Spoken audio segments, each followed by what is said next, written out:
Well, she has on Tuesday, she's so she knows. So she watches the they used to be really better worse than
No kidding.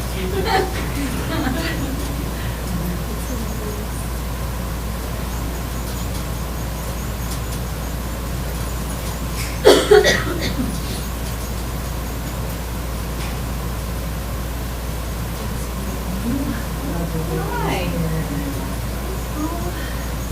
Once every 8 years or so. Yeah.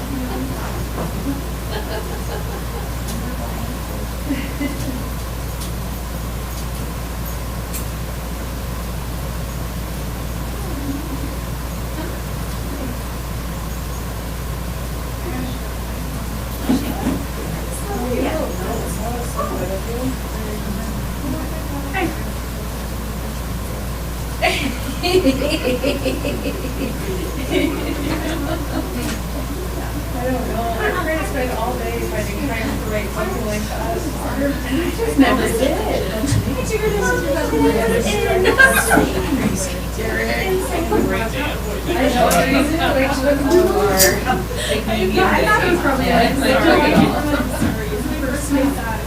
Oh my God.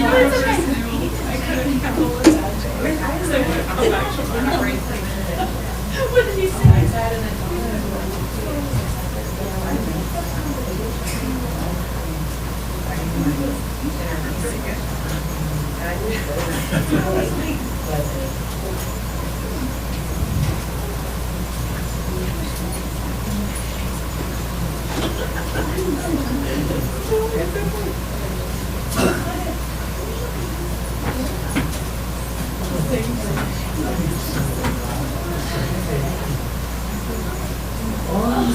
She said that. And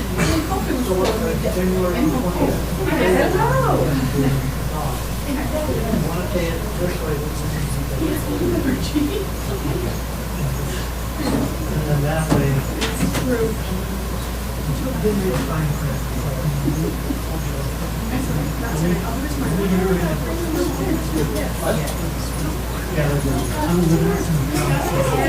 I'll be back. Yeah. No, we're just we're wanting additional people for her. What? No. Why did you tell us that? Well, now we are your problem. Good luck. Good luck to you. Hey.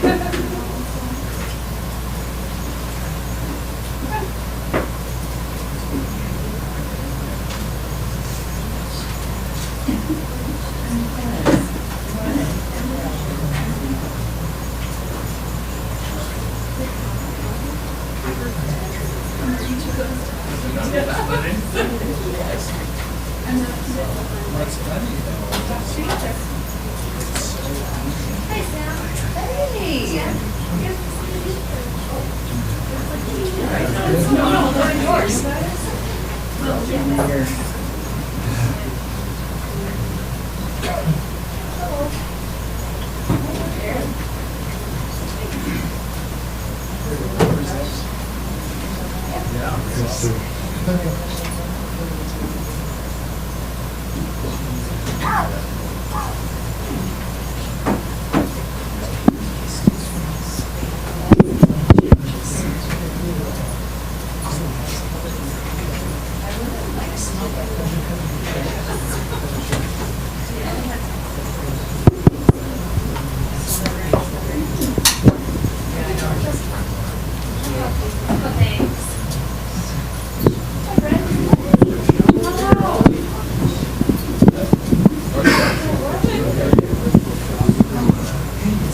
I'll probably just stand, actually. Sometimes it's Yeah, I think that's just gonna come up, I got 4 of these guys gonna come up, be a little faint. So where are we?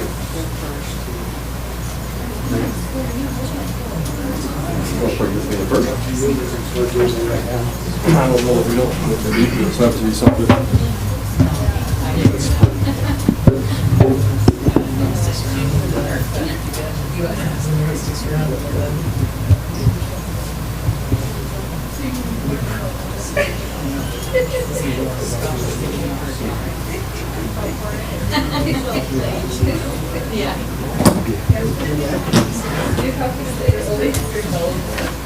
This other stuff should go pretty quick.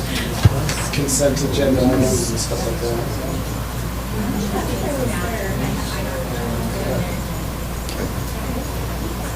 Can I get rid of that?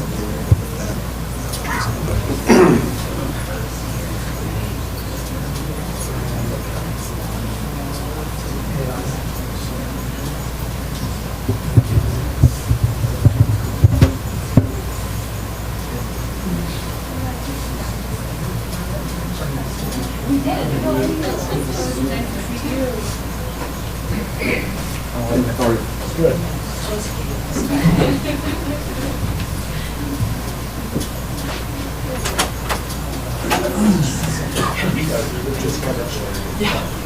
I'll do my best. Thank you. Thank you for your vote of confidence. I appreciate it. You'll just come up here. No, I'll just have you come up one at a time. Can we have like theme music? That's right. It's gonna be the Imperial March. Yeah, I'm okay with that. Thank you for the honors. So Liz, Candy, Daisy, J.R. Johnson. Thank you. Hey Brennan, you still say my name right here? They didn't make it. No, you're, unless you're sitting in Jessica Archie's place. How's Seth doing? You doing it? That's all right. Kids can work out. I told him that, if he has one, I'll place one during the summer. And he's been prepping for paint, and today we ran out of paint to prep for, so he's now learning how to clean and paint lathes and overalls. Every morning I just. Especially when I started Well, he using was names. really quiet the first couple times he came in. And then today, he'd be like 9 o'clock. He started getting out. Yeah, I think it's good. So we're starting running some other stuff, actually, doing some work on it. And, Chair looks a little scary. Right. start getting experience. I was afraid Ryan would bring a folding chair. Not to have my work, it's not a kid. That would be more serious. I did go to And it seems like a squared away. accommodation for. And I understand he's been through some stuff, but he's, Wayne has to be some sort of disability, I'm sure, that somehow, some helps you out. Yeah, that happened real fast, I'll bet. Thanks, cool. Thanks for giving us a spot there.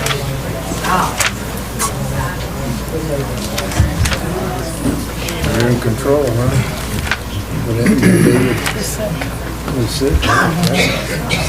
Got too much on his plate.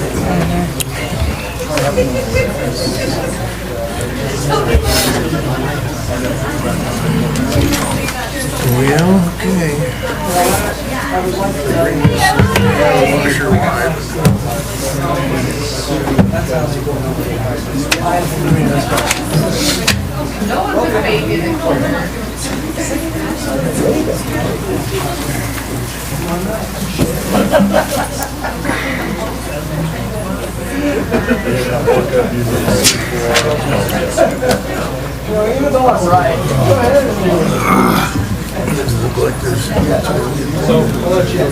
Not much. Do it while we can. I guess.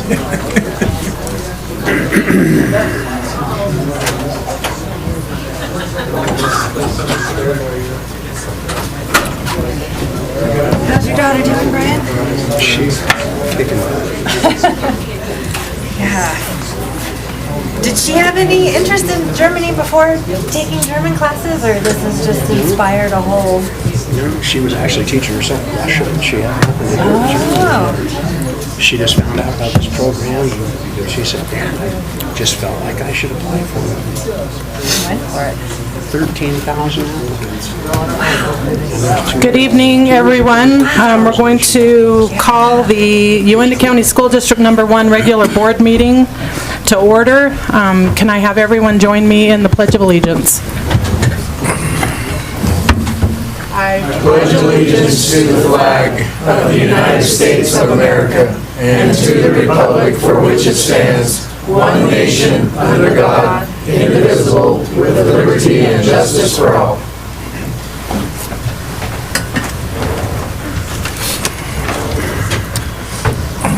All right. I need a motion to approve the agenda. Madam Chairman, I move that we approve the agenda as presented for this meeting. Second? Okay, we have a first and a second. Any discussion? All in favor? Aye. Aye. Motion carries. Sorry, that's yours. Okay. All right, I need a motion to approve the consent agenda items. So Madam moved. Chairman, I move that we approve the consent agenda items. And did we have a second? Okay. We have a first and a second. Any discussion? Madam Chair, I need to recuse myself from check number 127302. Okay. What was the number again, excuse me? 127302. All right, all in favor? Any opposed? Motion carries. All right, next we have school and department reports. Madam Vice Chair, members of the board, we'd like to invite, it looks like the alternative school. Come on down, or come on up. Hey, no, that was Mr. Gaines first. Take mine for just a little. Don't worry, I was really later. That was just... Good evening, Madam Chairman, members of the school board, Superintendent Thomas. Am I close enough to the mic? You can hear me there? Okay. Can everyone hear him out there? I usually don't have a problem being heard anyplace, so. I'm actually really privileged. I'm super excited about the idea to come and talk to you tonight about our school. I know Superintendent Rigby talked to me, he says, "Come on, can you keep it at 10 minutes?" And so I talked to Superintendent Thomas, he said, "If you beat 25, you'll beat all the rest of them." So we'll beat 25, how's that? The reason I'm so excited, because I think we do some great things at our school, and I'm also excited for the opportunity to tell you guys thanks, and our district thanks, because our little school over there on the horizon meets a little niche need that I really think is in our district, that if we don't have our school, it just doesn't happen.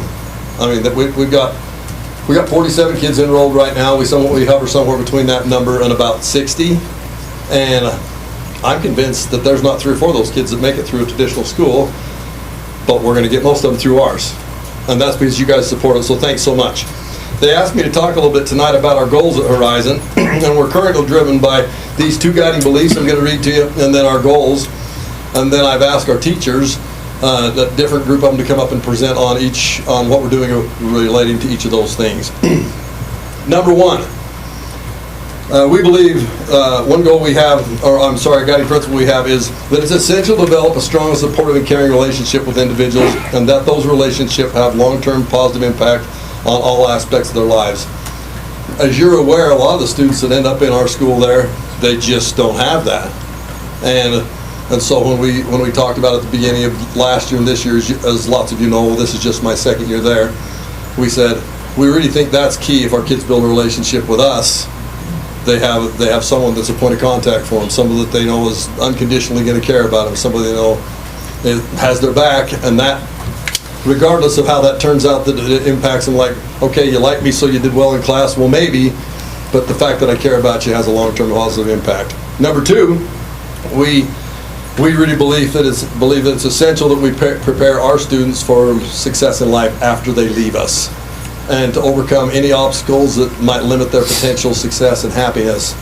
And as I was talking with board member Woodward, you know, some of our kids have some significant hurdles to overcome, and so one of our jobs is to come up with a unique way to prepare them for success. And that sometimes looks like school, but it sometimes looks like some other stuff. To that end, we have 2 other growth goals as well. Just so you know, Horizon meets or exceeds all the state accountability measures in the last year. Alternative schools have their own measures, and Horizon meets or exceeds in every category. But despite that, we have these goals that we have at the bottom. Number 1, growth for every student, or growth in every student's ability to social and emotionally navigate all aspects of their lives. So some sort of an improvement. We believe that this is the key to our students really succeeding at Horizon, that they find a way to deal with their social situations that they find themselves in. We further believe that if they do that the academic side will come. Now, we do have a second academic goal, and that's academic growth in both reading and math by building-wide by a minimum of 5%, in addition to where we already met the goal. So, to that end, I'm going to turn the time over to Denise Cheney, and she's going to come up and talk to you about our social emotional school goals. Are you going to make it up here or what? She's waiting for us to play the theme music. I had to do walkout. Yes, thank you. Thank you very much. Good evening, ladies and gentlemen of the board. I want to talk about some social and emotional stuff that we do at Horizon that I just think is absolutely outstanding, that we really have started this year. So it's a baby program that I'm really excited to watch grow and develop. And it really meets a lot of both of our guiding beliefs, the strong and supportive caring relationships, and also preparing these students for outside of school. And one of those is every Friday during our intervention time, we have a social emotional intervention. And we really focus on what is holding each individual student back. And that can be anything, and it's very individual. And they tend to work in groups to begin, and then start breaking up into individual. And so not only are they working on their own personal things that hold them back, but they're also seeing that everyone, including the staff, have things in their life that are inhibiting success, and how we can overcome that and put it aside to be as successful as we possibly can. The second thing that I'm really excited that we are doing at Horizon is in our Monday morning meetings as a staff, we really target 3 students every Monday. And so we break up into our smaller PLC teams, and we look at what is holding that specific student back. And then we make a game plan of what are we going to do specifically for that student this week to help improve that specific need for the student. And it's really cool seeing that sometimes that student just needs a friend, and so a seating chart move might be the best choice. And sometimes we find that a schedule change might be the best choice, or an opportunity to go into our gym and work with some of our new weightlifting technology. And then we meet back, we also have a time every Monday where we pull the students that we have talked about previously and kind of update and see, is our intervention working? Do we need to change it? What are we seeing and how can we improve? And I don't know how to end this, we didn't get that far. Thank you so much. Thank you. Don't get exit concern? No.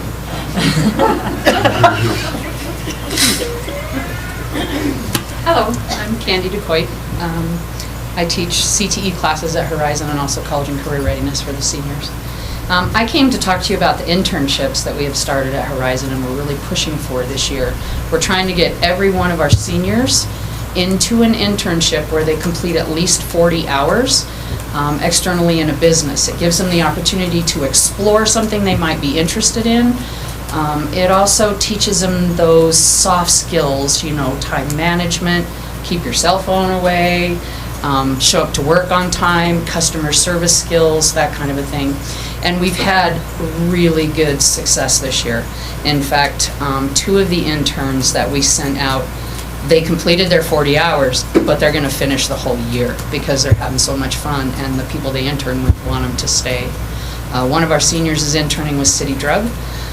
She's decided she loves it so much, she's going to school for pharmacy tech, which is great. Another one works at Clark Elementary in their library and has gotten fantastic reviews, and she decided after her 40 hours they begged her to stay on and keep coming. So we've added time in their schedules if they have it. Sometimes we have to be a little creative with that, to have the last part of the day available that they can leave school and go to their internship for an hour and a half. And with our new schedule being hour-and-a-half classes for a day, that's really facilitated getting that to happen because they have more time than 54 minutes to go somewhere. Some of them, we have another one at the hospital, we have some at Rocky Mountain Care, Union Tank, the bus barn. School district's been fantastic in helping us with this too. Last year we had an intern with Sheila in Central Kitchen. So, but we really hope that this not only helps them to discover and kind of look at what they might be interested in. We had one senior go, no, not doing that. I'm going to do a different one, So we even have one in with the hospital working in radiology, which is great. So, and we keep meetings. We have an intro meeting with them to explain what we want to do. They set goals, and then we have the exit meeting where they fill out the paperwork and stuff. We had another senior at UNT County Herald too, which was great, and she had tons of pictures in the paper. So if you see a picture with Charisma Heart, that's a Horizon student. So anyway, it's worked great, and I really want to continue with this. I know that the high school is working on getting something more in place and all the legalities together so that they can do more. Just hope we don't saturate our town. So anyway, do you have any questions on that? What is the insurance obligations of the school district for these students who do these internships at a business or off campus? Is there self-insured, they insure themselves, or is there an obligation? They're covered as regular students are too. Okay. It's part of their classwork, then they're covered. And it's a significant policy. What has been the feedback from the companies that have taken your interns? So far, it's been great. We have honestly had one that said, don't come back, because she couldn't keep her cell phone put away, right? So those are skills that we're trying to, teach them. Okay, so you got kicked out after day 3 because you're sitting on your phone, okay? So then she's going into another one kind of a thing after discussion on why. So. How many seniors? You said we're trying to get all of them, is it? We're trying to get all of them. There's a couple that... Just a handful?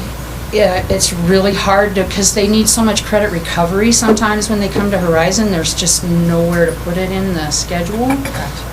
So we try to work with other things on that. And I know that the high school and Horizon in the past have always done like senior projects. And we are replacing those senior projects this year with internships, because we feel it's more valuable for them for future to not just build a lamp out of an elk horn, but to actually get some hands-on practical learning in a business or a place of work. Yeah, definitely. Yeah. And are the students responsible for transporting themselves, or if they don't have access to transportation? Most of the seniors do have vehicles and they transport themselves. And it is, you know, kind of, they're working for free, Right. you know? So it would be great. In fact, one of our students, the one that was at City Drug, is now working with Workforce Services, and we try to do that a lot, and they're paying her. So to continue her internship through the rest of the school year, she will get paid, and they're going to help her with her college to be a pharmacy tech. So it leads into opportunities for them that they might not get if we just say, okay, build me a lamp, and then here's your diploma. You know, it gives them those skills they need to hopefully succeed after, and that's what Horizon is really focusing on, making sure these kids are ready for the next chapter in their life.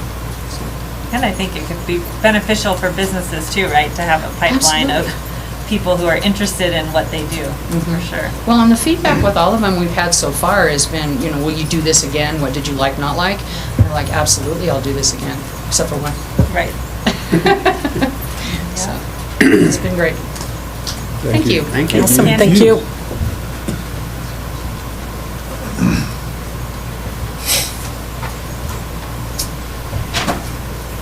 Good evening, I'm Casey Ingersoll. I do PE and health and woodshop at Horizon, and I get to talk about our community outreach program. Kind of new this year. We experimented a little last year, but we're really kind of digging in this year and kind of going for it. So what is our community outreach program? So we have, someone's going to talk about our schedule here in a little bit. We have these 8 octants, so we have 8 sort of purposeful opportunities to have a pause, and then we transition to new classes. So during that pause, we take a day with our kids and try to serve the community. So we have 8 of these a year, and really the idea is we just want to serve others before ourselves, or give something to the community from us, right? Leave an artifact in the community. So we usually take a half a day in the morning, so like 8:30 to about 11:30 is our lunch, and we try to go out and do this. We split up into manageable groups, so anywhere from like, I don't know, a small group would be like 6 or 8, and a big group would be about 15 kids. And we head out in the community and just do whatever. I'll kind of give us some examples here in a little bit. And then the second half of the day, we try to reward ourselves, all right? We did some service, we did some work, let's have a little bit of fun. So I'll explain some of those examples as well. So why are we doing this? I think it just goes back to our sort of guiding beliefs, right? Like, if we can connect these kids up with something bigger than themselves, right? Expose them to the community, give them some opportunities, we believe that they are going to start to thrive. And I think we've seen some of that pay off. If you come in to Horizon, there's going to be pictures kind of all over in these bulletin boards of kids just sort of being themselves and enjoying life, right? And we can't say that about Horizon kids all the time, but on these days, for sure they are. So that's kind of why we're doing it. We believe in the human experience, and we really want them to be a part of the community, right? I think these kids kind of feel isolated and they don't belong oftentimes, but they are, right? There's 50 of them every year, and they're a part of this community, and we want them to feel that. So examples of what we've done. So starting last year, we really did kind of 2 things, and I think probably some of you saw us on our kind of our first big one, school-wide one, was our community cleanup day. We just tackled, what is that street? Yellow Creek? I think it's Yellow, 6th Street or Yellow Creek. So we broke up into groups. We sort of targeted different parts of that. We cleaned up the streets. We held signs up. People were honking for us. We also kind of did, I don't know if we put it on Facebook. We tried to get like some community, like, hey, if you need help, get a hold of us. We'll come clean up your junk, your blight, your debris. And we did that. We had probably about a half a dozen people reach out to us. We just buzzed around with a big dump trailer and helped them out, got rid of their junk. So that was kind of our first school-wide one. And then at the end of the year, we went out to the racetrack and we volunteered. We painted their bleachers. We pulled up all their weeds. We raked up kind of at the edges of their racetrack just to make it safe and presentable and nice again. And with 50 of us there doing that for 2 hours, you know, they got 200 hours worth of service from us in a real quick time. And then we got to watch them race their cars. So it was pretty cool for us too. So this year, that's what this is all about here. This is sort of our tracking device. We have this hung up in the hall, kind of at our most popular corner, where every kid has to go by every single day, about 3 times a day. So this is very visible to them. And I cannot take any credit for this. Someone else did all the color coding, and the colors kind of match the things that we've done throughout the year. There's been some bonus items that some of these kids that are way up here, you know, they've obviously done some of these bonus items, and I'll talk about some of those. So where have we gone this year? So first one we did, we sent a group down to Rocky Mountain Care. They actually just walked down there. It was real nice in the fall. And they helped out with the elderly. I think they played games. I saw some pool noodle. I didn't go to that one, so I can't speak to all the details in there. But they just got to interact and hang out, and I think they did a craft, and they played games. So that was one group. Took a different group to Otley Park, and we painted the basketball court there. We painted the stripes on it, so it has a free throw lane now, has a free throw stripe, and a three-point line. So we did that. And then we also sort of raked up all the debris under the trees and picked up all the garbage, and just kind of made, that's our park at Horizon, like we walk down there all the time, so we just kind of tried to spruce that one up a little bit, make that one nice. Some other things, we shucked corn. The school district in the state of Wyoming, it was a new thing this year, they got like 2,000 pounds, it was piles of corn from Riverton, but it wasn't ready to cook, so we, as Horizon, teamed up and we shucked all this corn. It took us, I don't know, half hour. We got it all done. Great teamwork. We were across from tables. We were throwing the husks. We were getting the corn in buckets. So that was a great one. And we've been to ECDC a couple different times now, working with the little kids there, helping them out. They're helping us out just as much. Senior Center, we've done the Senior Center a couple times. One was right before Thanksgiving, so that was great. Because they prepare a whole bunch of meals, and we had a pile of kids jump back into the kitchen, help prepare the meals with them, and then after that they were shocked we got done so fast with all the help. They sent us out on Meals on Wheels, so we buzzed through the community, helped out with Meals on Wheels for them, and they've invited us back. They love it, and we love it. So that one's been great. Another super good one, we've had the Halloween Carnival.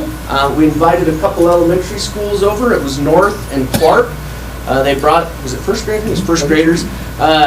They kind of bombed our building, and we had different stations set up, and we shuffled these kids through. We had face painting, and we had the ooey gook, put your hand in here. We had some cornhole. We had a craft station, and we just got to hang out with them. The kids got to be kids, and our kids got to be mentors, which is a pretty cool thing for Horizon kids. So that one worked out super cool. We've been to LUCDA. And you can kind of see our theme here maybe. We like to get our kids hooked up with young kids, and we like to get our kids hooked up with our elderly individuals. And how do you say no to those two populations? So it's worked out real great.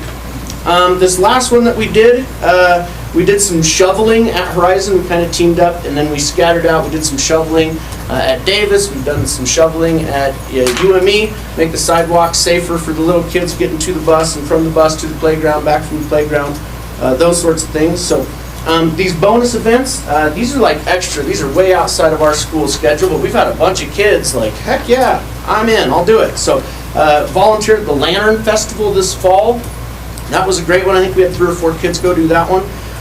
The Jody's Food Service, so another one, I think I mentioned this one. We cooked some pies in our building and some food prep for the Jody's Community Thanksgiving dinner. Then we brought it to Jody's, and then I think it was the very next day, we had a couple kids show up and help serve the community at Jody's as well. So that was super cool. We just had the High Uinta Gymnastics. We had a morning group, afternoon group, go over and help with the gymnastics meet. I think that's what they're called, I don't know. But that was awesome. We got rave reviews on that one. Kids running like a concession stand and things like that for them, so that was really good. And then I don't know if we had any takers, but the conference swim timers, oh, we didn't have any takers on that one. I put it on here anyways though. We offered it up to them. Guess no one showed up. So. But yeah, so we've just been tracking it along. Hopefully, we're incentivizing it enough. We want to get our big servers at the end of the year, go down to Salt Lake, have them do something fun. We're not sure where that's going to take us yet, but we're just going to draw a line on here somewhere, and here's our top 20% of our community outreach kids. So yeah, we have this all over the school. We have pictures. Come on in, walk our hallways. I would say that's what's dominating our bulletin boards right now is us highlighting our kids, being in the moment, helping others, serving others. So that's kind of my spiel. So any questions on our community outreach? I don't have a question. I would like to make a comment. I know you didn't see me, but I saw you up at the senior center getting ready to deliver meals. Oh, okay. And they talked about it that whole day. How impressive the kids were, how polite they were. They loved having them up there, and it was even announced at lunch what you had done with the students. And then the time before, you came up before Christmas and decorated. And once again, you made a big impression with the senior citizens. And once again, it was announced at lunch and you got an applause, and I know you weren't there. So you talk about a difference. I have seen the difference that you did at the senior center, and I would like to thank you for doing that. Yeah, that's much appreciated, absolutely. Yes, thank you. Yeah, and that's honestly, that's our goal, right? Like, we want to have these kids in front of people and maybe change their idea of a Horizon kid. Right? It's not kids in trouble. It's kids that need a chance, right? And that's what we're there for. So. Well, I have a comment as well. You know, being on the board of directors for the racetrack, having you guys come out there and help that day was awesome. We loved having the kids out there. It was a great experience, and we're hoping we can do something like that again this summer. That's good, we're coming back. I did just a hair of quick math here before I came, and we're averaging about 15 hours per kid. So that's about 40 kids, okay? And so that's about 600 hours Horizon's given back to the community, which is a pretty cool thing. So. That's awesome. Thank you. Thank you. Thank you very much.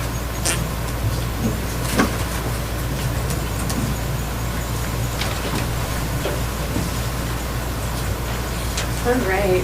Thanks for this opportunity to kind of brag about what Horizon is doing. I think we're doing awesome things. So at Horizon, we like to kind of holistically address the student, and we've covered social, emotional, and community.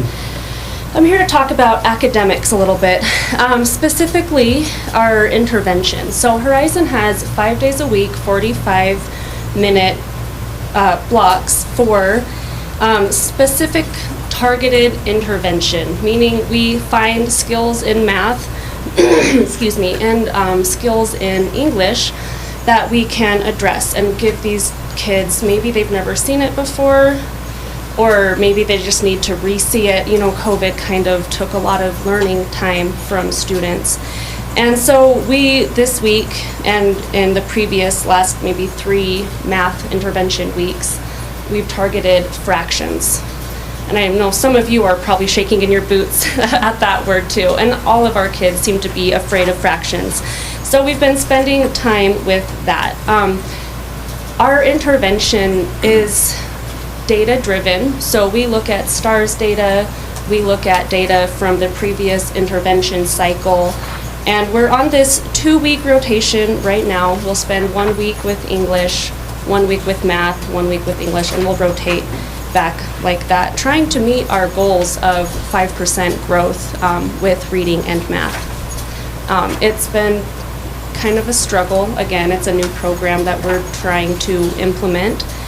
But so far, I think it's helping, and the kids know the routine, and they're getting pretty good at it. Are there any questions?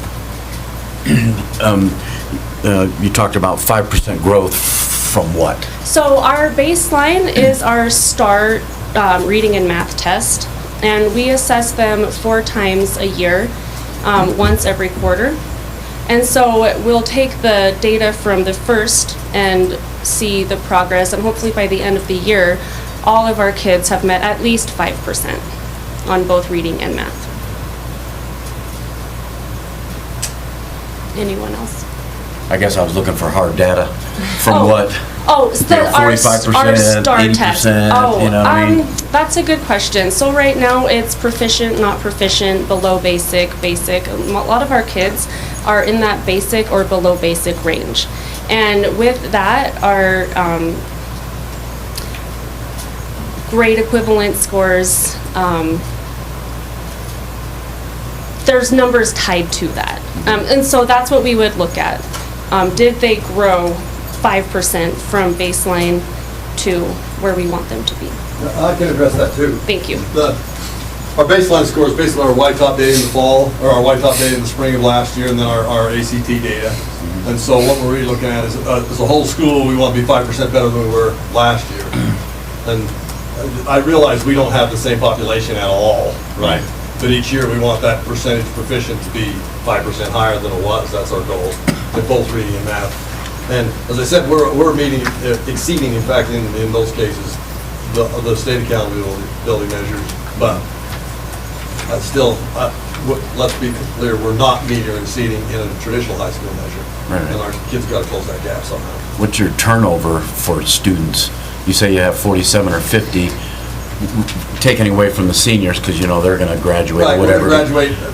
But what's your turnover? This year, and we'll probably turn over 8 or 10, a dozen in the year. Last year, when I started, it was like half. Yeah, how many do you lose that might be freshmen or sophomores? Kids that we get when we start if they start with us as a freshman, we'll get 70% of those kids all the way through. Okay. 65, 70%. We have all kinds of things that draw them. We're at a very transient population, so a lot of our kids will move. Basically, every kid this year, we've had 3 drop, and we've had another 5 move. And move means out of our district. Right. Now, of those 5, 3 of them have requested records from us. They're in at school someplace else. We got high hopes that they're doing something or good there. Now, the other 2, we didn't get anything. Okay, thank you. Good questions. Anyone else? Thank you. Thank you.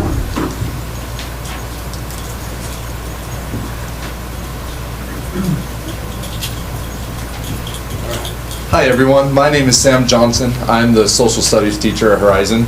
So I'm just going to talk to you really quick about the schedule. So we've done something different this year. What we've done is we've split it into octants, as kind of mentioned previously. And what that means is every month basically we change from an A to B schedule and then back to A and B. So like in high school you would know sometimes it's like A, B every other day. Instead of just doing that every other day, we're going all A classes for a month, and then it's all B classes for a month, then all A classes for a month. And so I want to address kind of 2 things, why that's, for me, for what I've seen, that's been super beneficial. And one is academics. At Horizon, it is awesome to have 90 minutes to work with those kids in each class period. We have 4 class periods in the day. And so with that 90 minutes, that allows you time to do the lecture or whatever you need to do. It gives them time to work on what they need to do. And most importantly, for my opinion, is it gives you that one-on-one time. I've been able to meet with every single kid and help them and assess them every single class period, know where they're at, and try to just help them. You know, I'm not perfect or anything like that, but it's just, I think it's been really beneficial.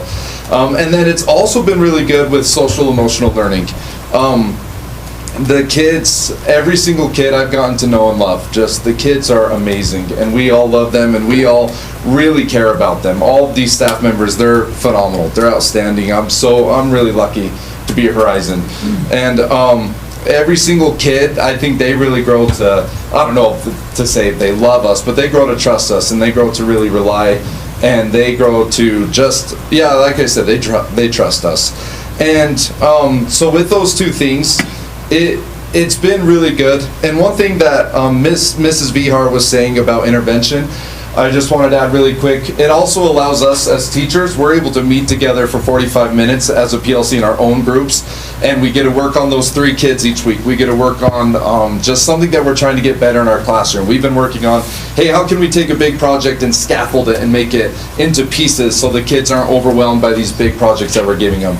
And I think overall we're just improving, and we're doing a great job. Again, I think they're all outstanding, and Brandon's amazing, and so yeah, that is our schedule. Thank you. Thank you. Thank you. All right, so I just have one little thing. I don't know if you guys, I don't know why our thing turned off there. Can somebody tell me what shut that off? Plug her back in. Take me all with you. Yeah, just unplug and plug it back in? Yeah. See if that'll work. That's it. Always the first show. Turn it off, back on, okay. So what I wanted to show you, just this last little piece of data before we go, and I really appreciate our chance to come here and brag on our school for a minute for you guys, and I appreciate your time and attention on it. So if you look at the screen there, what we've done is I've asked our secretary to call every parent, and you can see there's blanks in here. So this is the record of what we've asked her to do. I've redacted all the names off there. And so what we see is we ask our parents, okay, so based on our 3 goals, in what area do you see, is one of those areas you think your kid is succeeding in, or is there an area you'd like to say that you've seen growth in your child? And as we go down this social emotional side, which again we say is our biggest hitter, right? You can see the vast overwhelming majority of our parents said, my child is much stronger than they were when they started at the beginning of this year. We surveyed those parents at the start of the year and now at mid-year, and I would say about 80% from my data. It's getting updated daily because she's still tracking some of them. But when I checked it yesterday, it was 81%. 81% of our parents said, my kid has grown a significant amount socially, emotionally, and this number represents that. So that tells us that I think if we got our theory right, that social emotional is the biggest payer, that we're definitely seeing social emotional growth from the people who see it most. And we can talk about some other data too, but that's the one I really wanted to share with you. All right. Thanks for your patience. Any questions about what's going on at Horizon or what we're doing with that crazy thing or why you see us around town or any of that stuff? I just got one more and I'll shut up. But you've got 47, 50 students. How many students do you think you may have that really just don't have a traditional parental support? Of the 47, you're saying? Or 50, whatever it is. Okay, well, you know, we try and hover that number right at 50. In fact, that's our mark number we try and keep to make our school solid, right? And we'll call that number 43 at any given time. Somewhere between 40 and 43, I would Are say. those other 5 on average, are they in traditional homes? You know, as we call it. We have a very small handful of kids, and I'm just trying to go over the list that I think, okay, that's a pretty traditional kid. Yeah, I don't know that that's, we want to give you because that's a small enough population. Yeah. I think would be self-identifying. Some of those. So I won't specify that. I just say that there's a lot of our kids have a lot of need. Okay. Okay. Any other questions? I just want to thank you again for your support. We'd love to see you anytime you want to come up and hang around at Horizon. If you've got some little community service project you got that's on the dock, you're like, hey, we got this idea, we would love it because we're looking for some more. We'd love to see you Friday when we're having our winter carnival because the fall was such a success in Halloween that we're like, hey, we're going to invite the other 2 schools up for our winter one this Friday. Anytime you're around, we'd love to see you. Thanks. Awesome. Appreciate it. Well, thanks, Mr. Payne. Thank you to all the staff from Horizon. We appreciate everything that you do. Thank you. Yep, thank you. You guys welcome to stay. Nice job, team. Thanks, guys. All right, moving on to our operational budget presentations. We'll hear from transportation. Madam Vice Chair, members of the board, this is part of our budget process, and these 2 departments always get to go first. Typically transportation because of the need to get out ahead of ordering buses. And so I'll explain more about the budgetary process, but appreciate transportation and food service for going first every year. So, Mr. Fackrell, the floor is yours. He's got it.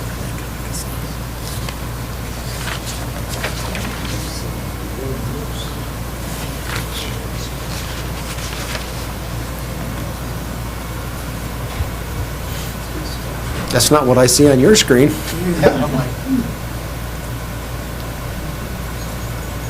nice bucks there. There you go.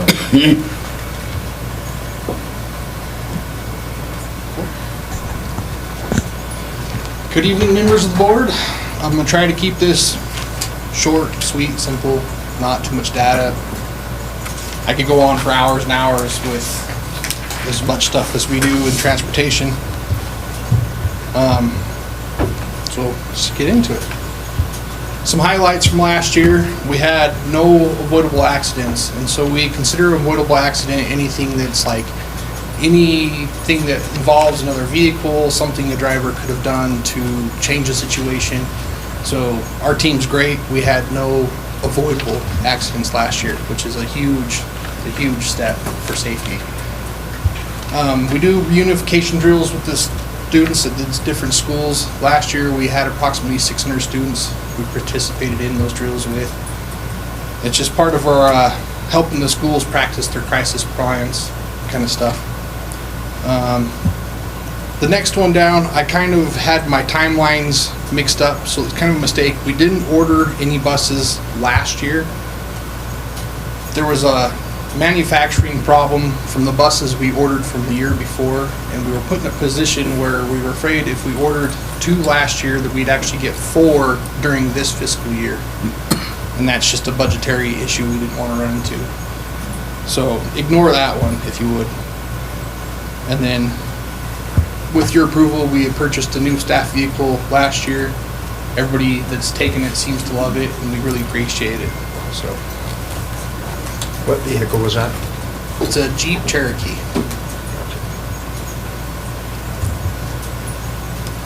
So a couple of quick comparisons for 3-year averages, just to let you know like how many students we have normally.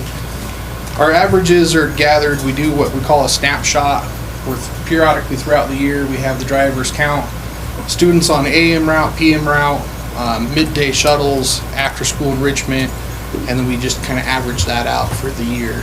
Because any given day we could have way less students, we could have a lot more. It's just, so we try to average it just by doing these snapshots.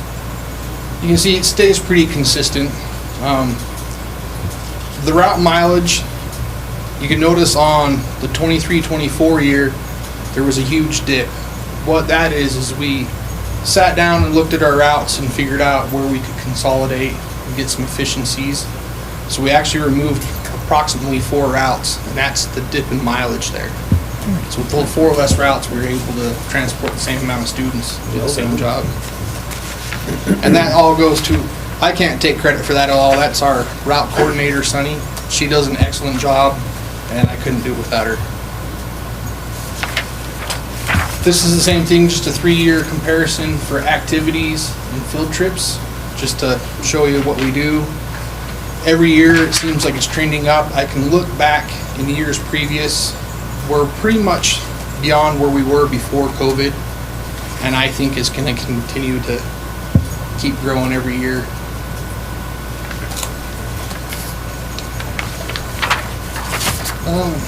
This is just comparisons of age of the fleet and costs. Our bus fleet stays about the same age range within a half a year of life. The MPVs are what we consider the student Suburbans. Those are going to continue to go up in age as an average every year because we can't replace those until WDE says, okay, we'll let you replace them because they're a reimbursed vehicle. They're a 15-year life cycle, so we won't even be able to get into that for another 2 years, but I'm going to talk about that a little bit further on. Staff vehicles, the age has gone down. We surplused one that was in an accident, and we got the new one, so it brought the age down.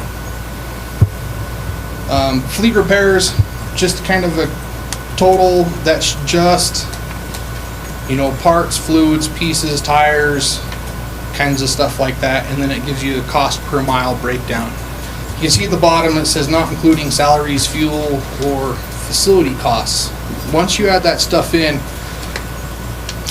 if I use the WDE calculation for that, for buses alone, it goes up to $3.35 a mile. So there's quite a bit of difference there.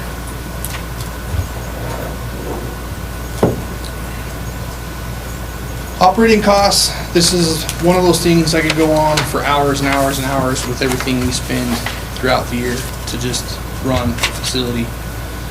Just a quick breakdown to show you of this is a pretty consistent thing, these items that we spend every year. The average cost for the driver is about that. If we have a new trainee that takes longer, that cost can go way up. If we get somebody that picks up real quick, or we get lucky and we get somebody that's already been a school bus driver, I mean, that cost goes down to pretty much zero.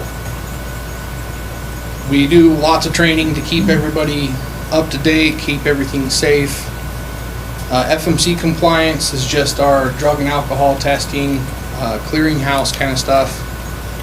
Software, I could list 15 different softwares we use at transportation.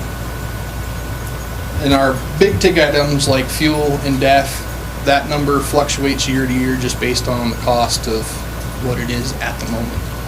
It's gone up in recent years. I don't foresee it coming down very much, so that's going to be something that's going to be that high up usually every year. There's some other big ticket items, you know, that we pay, but they're more like facility costs, like power, gas, sewer. Mr. Williams could tell you a whole list of all that stuff, but I could spend forever talking about it. The upcoming costs. So we've ordered 2 buses. They should be here July, August, so hopefully they'll be next year's budget. We've already had 2 buses come in this year. Our second one just barely came in last week. And you can see the cost of buses is just astronomical compared to what they used to be 5 to 8, 10 years ago. That's another cost that's never going to come back down. They're just going to be that cost forever or more. The new staff vehicle, I approached the board in October and said, hey, you know, we need to do this. It's still kind of in process, and that's what I have built into my budget at this time is $40,000 to $50,000 for that vehicle. So when I get all my prices and quotes put together, I'll come back to you and say, hey, this is what we're looking at. This is what it's going to cost. Camera systems are for the buses. We currently have 6 systems that are of a different manufacturer than all the rest of the buses. It's something that they wanted to try out in years past. It's not working out for us. We fight them all the time. We can't get the videos that we need, and that's a huge thing for the buses. We need those videos. So that's going to be something I'm going to be looking at replacing in the future. You can see they're not cheap, $7,000 per each system.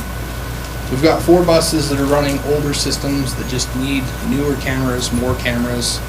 And then the 5 new installs would be our student Suburbans. We've currently got 1 student Suburban that's got a dash cam / inside camera in it.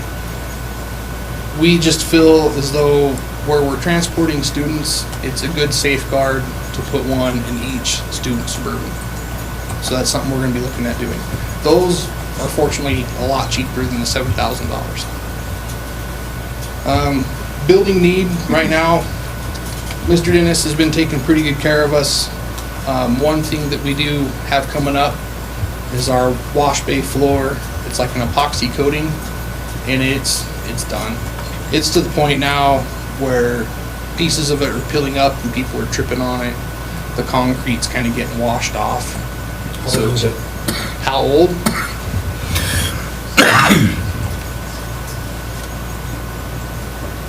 I'm gonna say that probably was last somewhere between 15 and 20 years ago. So we got our money's worth. Oh, yeah. Yes. Do we have better products to put on it now than we had then, so we can anticipate that kind of life or more again? Yeah, the quote we have right now for the $25,000 is a better product. It's more suited for the wet environment. It's thicker, and that's why that cost is a little bit higher than it would be. Just the differences in product. And it would be an anti-slip floor and all that good stuff. Have you gotten more than 1 bid? No, we just have 1 bid for right now. It was the company that we used to redo the floors after the lifts were installed. And since they were there, we just said, hey, you know, look at this, do some measurements, give us a quick bid, kind of a thing. Another thing we would like to move forward with is route software. A lot of the companies out there now You buy the software, but it comes with add-ons. So we would use the software to look at our current routes, see if there's any efficiencies. The systems can tell us where to move stops, what would be better ways to do things. But along with that, we would get bus telematics. So we would know where the buses are at all times. If something's wrong with the bus, it sends us this information. And another cool little add-on that I would like to do is called the Parent app. What it does is we can reach out to certain parents and we can give them an invite to say, hey, you can look at the information for your student's bus. And it would tell them like how far away the bus is from their stop. Like the bus would be at your stop in 4 minutes. If there is something wrong where a bus is delayed, we can send a text out to that bus route and say, the bus is stuck in some snow, it's going to be delayed. And the parents of that bus would get that notification so they know. And it seems the districts that do use it love it. So that's something that I think would be beneficial for us to move with in the future. Would that be an ongoing cost every year? Yes. Because you have to renew it, you know? The upfront cost is a little more expensive because you're buying devices. But then after that, it is just like a renewal subscription every year. So it's not 30 to 50,000 every year? No. Okay. It can get up there if you buy every little add-on they have with it. It could definitely be that much. But there's some stuff that our district, I wouldn't think we would benefit from. It's just the core pieces, the routing software, the Parent app, and then bus telematics would be. Do you think having a Parent app would increase ridership? It definitely could, where parents would be more comfortable with knowing more information about their student's bus, yeah.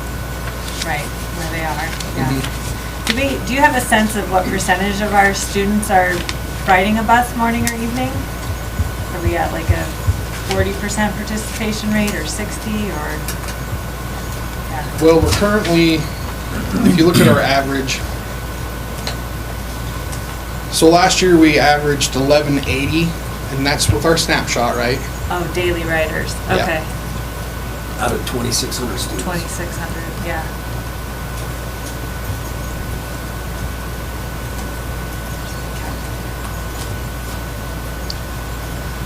Things that we're doing for potential savings every year when we apply for buses, we apply for a DARE grant. We just got funded for a DARE grant on one of our last 2 buses that we got. It was a little over 48,000, so that's a big chunk of money to get. So we apply for that grant every time. With training, I know it is a cost up front, but in the long run, it saves us a bunch of time, it saves us money, and it just keeps everything safe. And in the long run, that's what it's all about. Is the safety is number one. And then parts and supplies, we're always shopping multiple vendors, we're looking at different things that we can do. A lot of what we've started changing is instead of replacing a lot of parts, we're trying to look at the manufacturer of that part to see if they make pieces for that part so we can fix them and put them back on the bus. And that has saved us a ton of money in the last couple of years. It's a little bit more effort on the guys in the shop to make all the phone calls, to go through all the hoops, but in the long run, it's helping out a lot.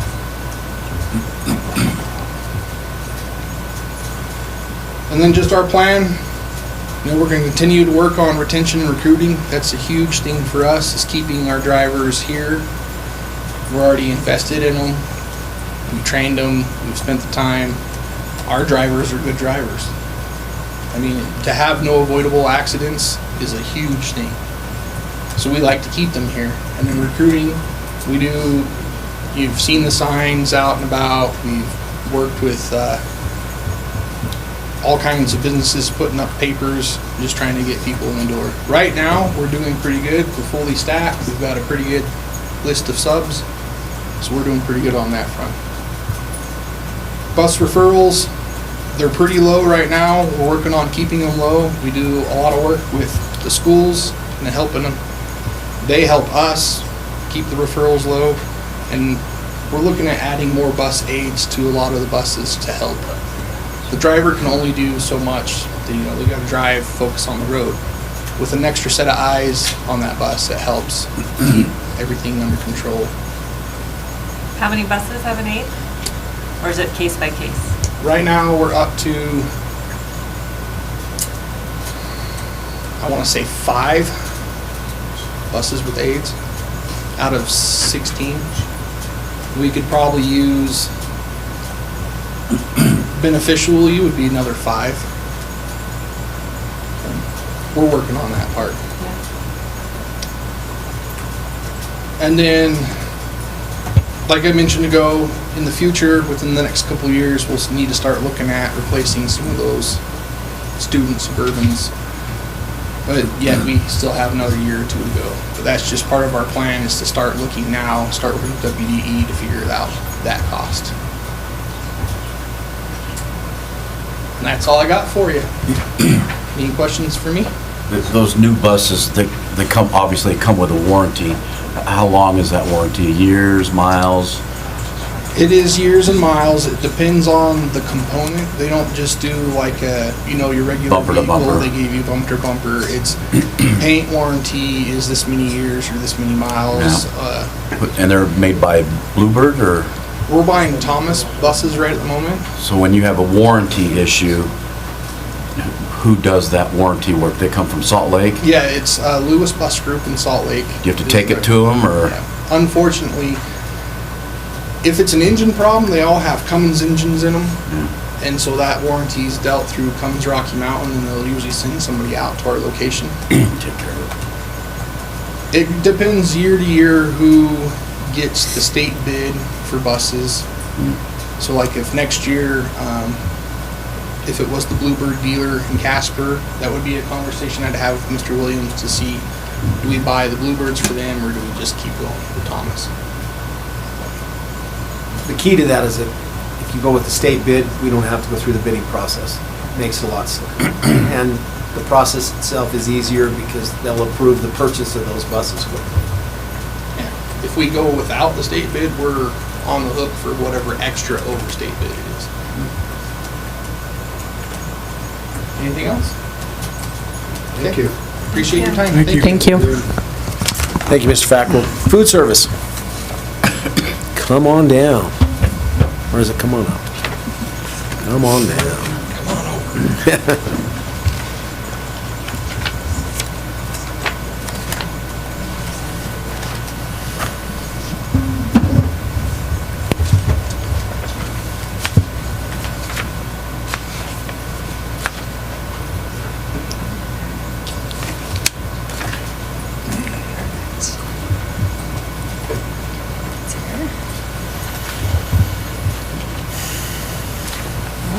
Good evening, Madam Chairman and members of the board. Tonight, I would like to take the opportunity to share with you what's cooking in nutrition services. Last year, I shared with you some goals that we set forth for our department. Those goals were to implement new menu items, offer more scratch-cooked meals, increase grab-and-go options, enhance our salad bar, and offer local beef and produce. Let's take a little food-inspired field trip to recap what we did to meet our goals.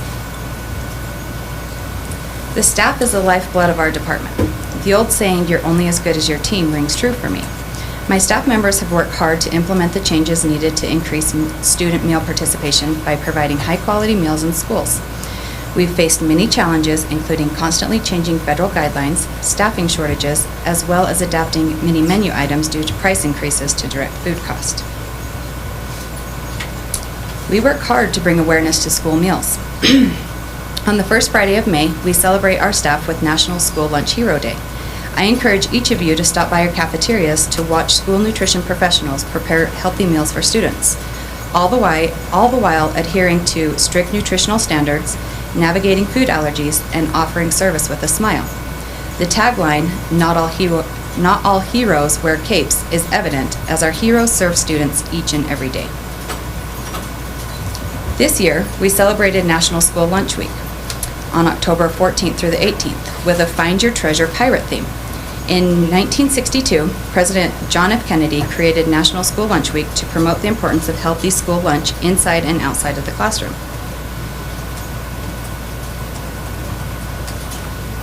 Farm to School has been a big focus of mine this year. Not only do I come from a ranching background, but I believe it is important to teach kids where their food comes from. Governor Mark Gordon signed a proclamation declaring that October 2nd is Wyoming's official Farm to School Day. We jumped on board and planned a homegrown feast. Our menu consisted of sloppy Cowboy Joes, made with locally sourced beef, homemade buns, made with Wyoming heritage grains, fresh hand-shucked corn on the cob from 1890 farms, and a peach custard dessert made with fresh Utah peaches and oats from Wyoming heritage grains. We enlisted students and staff to help in the preparation of the meal. Students from Horizon and the FFA from the high school came to help shuck 1,500 ears of corn. I was surprised how many kids did not know how to shuck corn.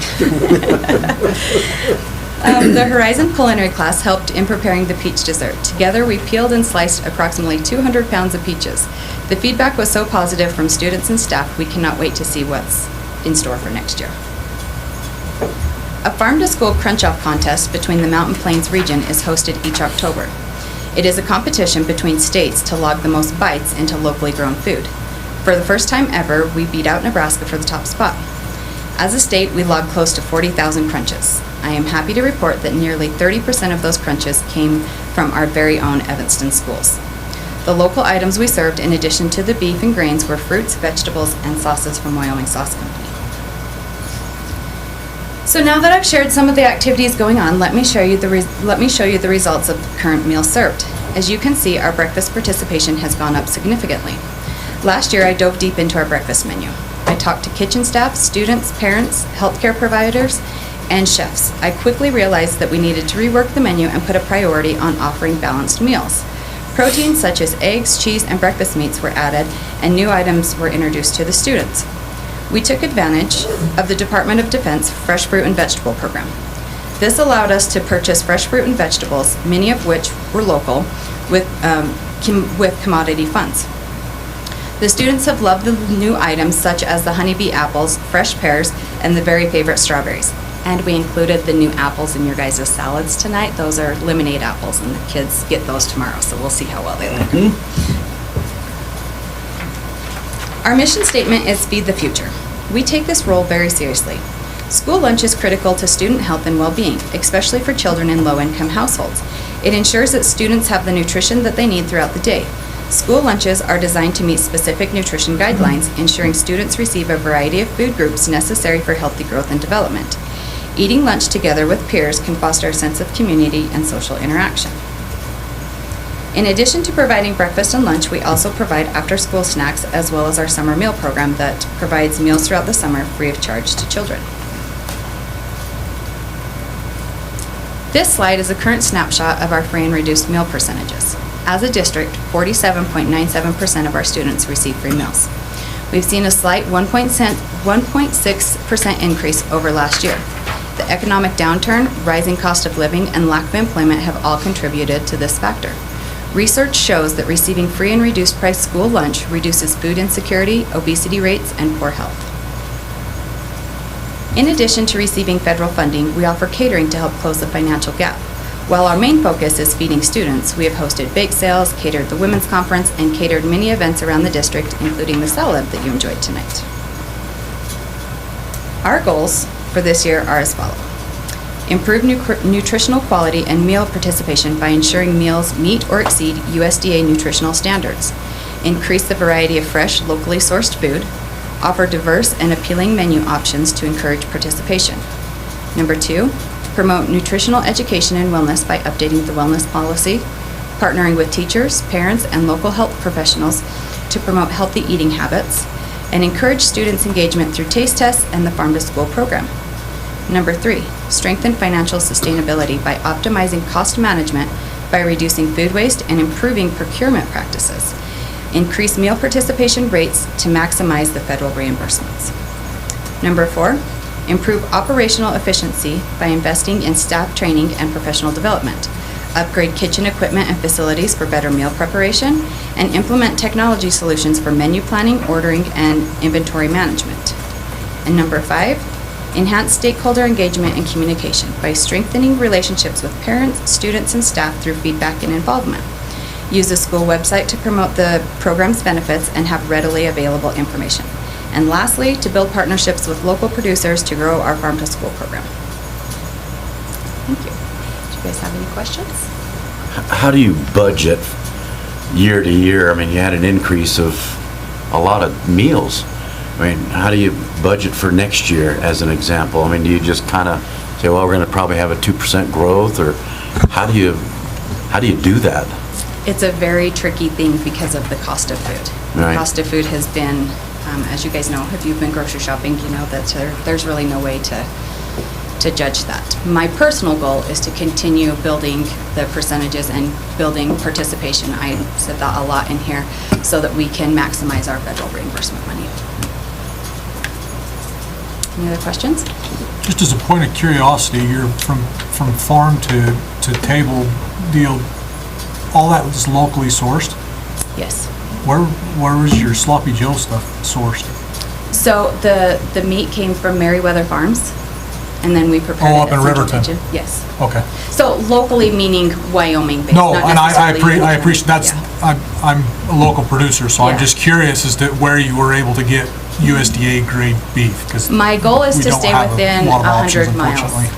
Riverton has been a great option, and I'm that's sure they actually have. where the corn I mean, came I'm from, glad they are and there. They do a great job, and they're actually working to be able to use some of our commodity money to use their local beef. So Awesome. we're hoping, that hasn't quite happened yet, but fingers crossed that that'll Awesome. be in the near future. Thank you. So, any other questions? Okay, Great thank work. you guys. Thank you. Madam Vice Chair, members of the board, if I may just add, one of the components of the lawsuit, the Wyoming Department of Ed, the Wyoming Education Association's lawsuit that we joined, dealt with reimbursable lunch prices and the amount of money that we have to supplement the budget from the general fund. And that was one of the areas, just watching the judge, I think it made a big impact. He was actually shocked that the state has nothing to do with pre-introduced lunches. It's federal government. And so hopefully we'll get some relief with that large transfer that we make to food service. And again, just express appreciation to our transportation department and food service department. They are excellent. Again, a reflection of the quality employees we have in all our departments. So that's just what I wanted to add. All right, on to our discussion items. A is the Bowen Young Musicians Festival. Madam Vice Chair, members of the board, we have, according to our policy, when the facility is requested to use, we charge a fee to anyone who comes in. There are, I think, only 3 organizations that the board has provided in the past that we don't charge for, and those are typically the community choir, is one example of the one that I can think of. Everyone else basically, and I'll say the Women's Conference, we participate as a sponsor, so they still pay, but we sponsor some of that. In the past, we've had music programs that have come into our schools and provide services to our students and then provide a concert at night. And this is one of those examples where in the past, we've waived the fee for these musical groups because they provide service to our students kind of as an alternative to the cost of using our facility. This is another one that as I supplied the facility use and the rental fee, if you want to call it that, they reached out and requested that the fee be waived. Since it is a board policy that we have a user fee, only the board can waive that fee. My recommendation is for this group, since our students benefit, I think greatly, this would be one that I would suggest we waive. The fee for their 2 days is roughly $2,000. So you will have an opportunity in the action items to waive this fee if you so choose. We've done that in the past. This may be, again, I'll continue to bring these before the board. Typically, we don't waive the fees unless we became a sponsor with them. I think the Women's Conference has been a good example of that. And the community choir, they're basically our teachers using their own rooms, and so they keep them clean. We don't charge them a fee. So that my recommendation will be at the time is to waive this fee. Okay. That's all we had there. All right, next up is the budget process and timeline. Let me see if I can put this on the screen. I hope you can appreciate at this time, I'm not going to go through all this document, but I kind of want to hit some high points if I can. We do this every year. When we talk about the budget development process and that we're starting this early, can everyone see that?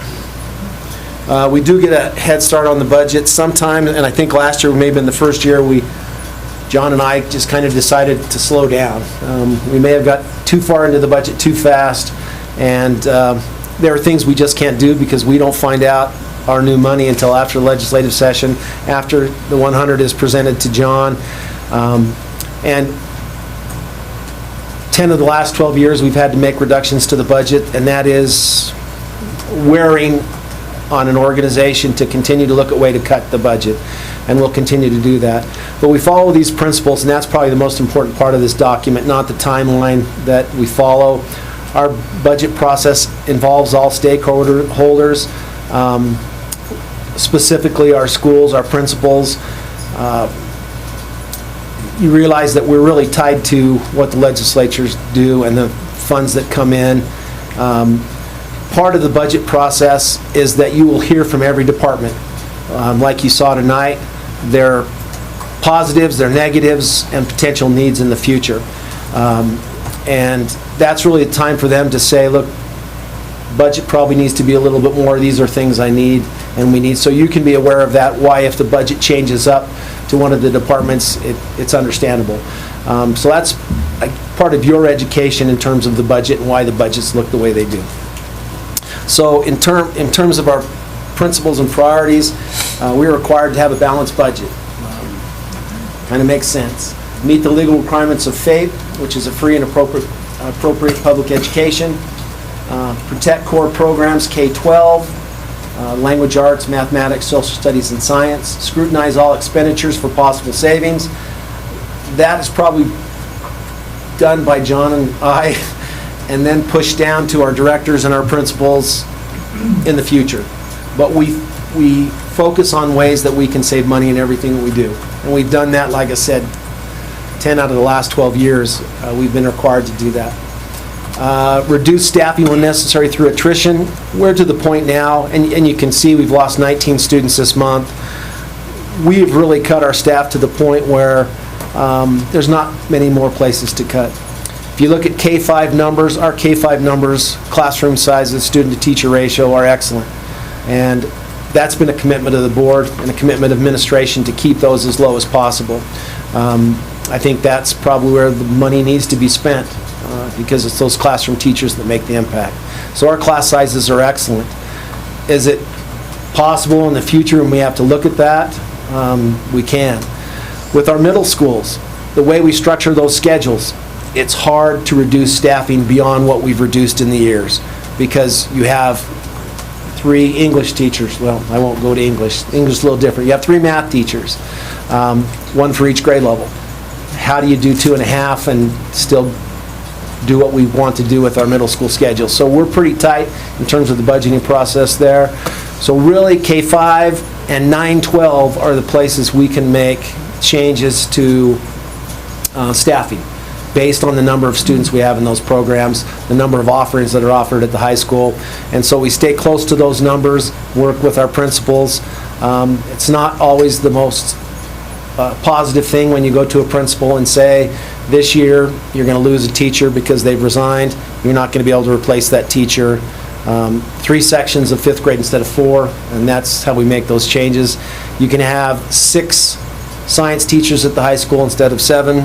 Same kind of approach, and that's how you reduce through attrition, is when they leave, we don't hire those back, and we've been successful at that for a long time, but we're pretty lean right now. Last year we were able, and we've talked about this at Uinta Meadows, they lost a position. Instead of replacing that teaching position, we were able to put it into an administrative position, and that has been, I believe, supportive of Uinta Meadows and kept that staffing roughly the same. So those are things we'll continue to look at, continue to support, but attrition is necessary, but at some point you just can't keep cutting your staff. And that's what I'm concerned, and that's why we sued the state. So hopefully we'll see some relief when that lawsuit goes through. One of the reasons why we reduced through attrition is so we could do the next point, which is provide a salary increase for all employees, which we have done. And in years where we received no additional funding from the state, we were able to continue to fund our salary schedule, which isn't a landslide of money. You're talking about a step, which is 25 cents an hour for support staff and $750 for a teacher, but at least we were able to honor the salary schedule through reducing through attrition. Transparency in what we do and how we do it, data to stakeholders and decision makers.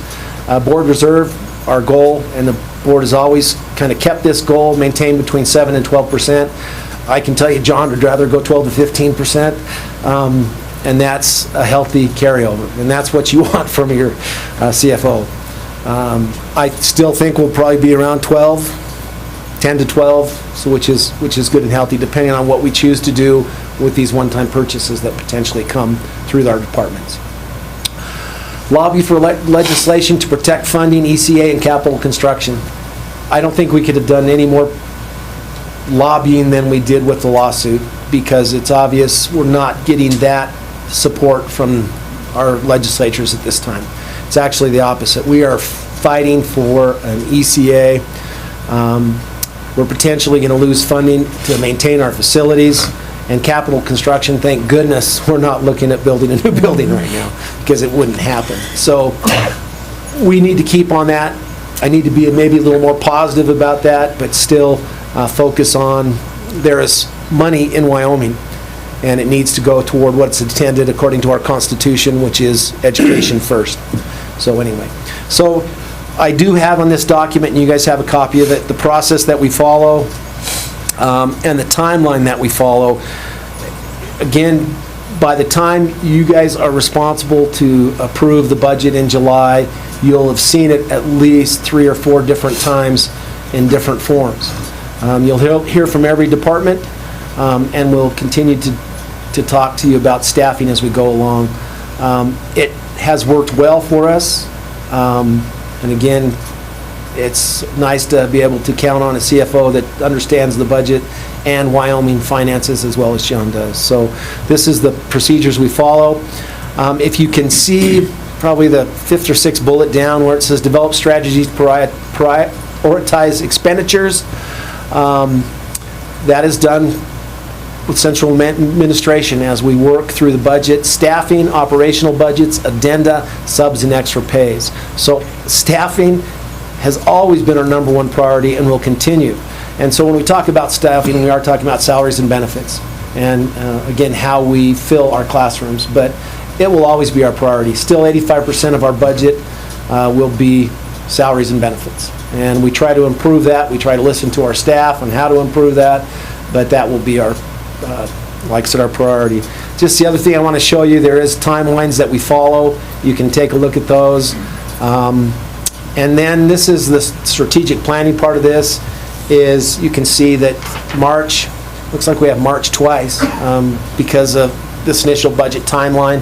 You'll see, February twice. March, you'll hear from activities and special education next month. April is maintenance and technology. And then in May is K-5 and 612 curriculum. And that's the procedure we follow. They'll follow roughly the same kind of pattern that you saw with transportation and food service. And so you'll get a chance to question where the money goes and how it goes the way it does. So, and then we try to keep track of what we do as we go along the years, and this part of it, and you'll see this will expand each year. So what actions have we taken? If we have made decisions or will make decisions not to replace for positions, you'll see that on staffing. If there are operational areas that we can expend and potentially save money, we'll do that. But you'll also see there are things that we have put off for years that we need to spend money on. So that's the other part of it is as departments come forward and they talk about their needs, you'll find, like last year, if you recall, we had shorted the activities budget. We didn't have enough money to recondition our helmets. We put $25,000 extra into that budget so we could get that equipment that has been kind of put on the sideline for years. And that was done in these meetings that you see here. So we'll keep track of that. Addenda and subs and extra pays, typically we get to toward the end of the budget cycle. But operations and staffing always come first. So again, this document kind of is a living document as we move forward. So any questions about our budget process and priorities and how we do what we do?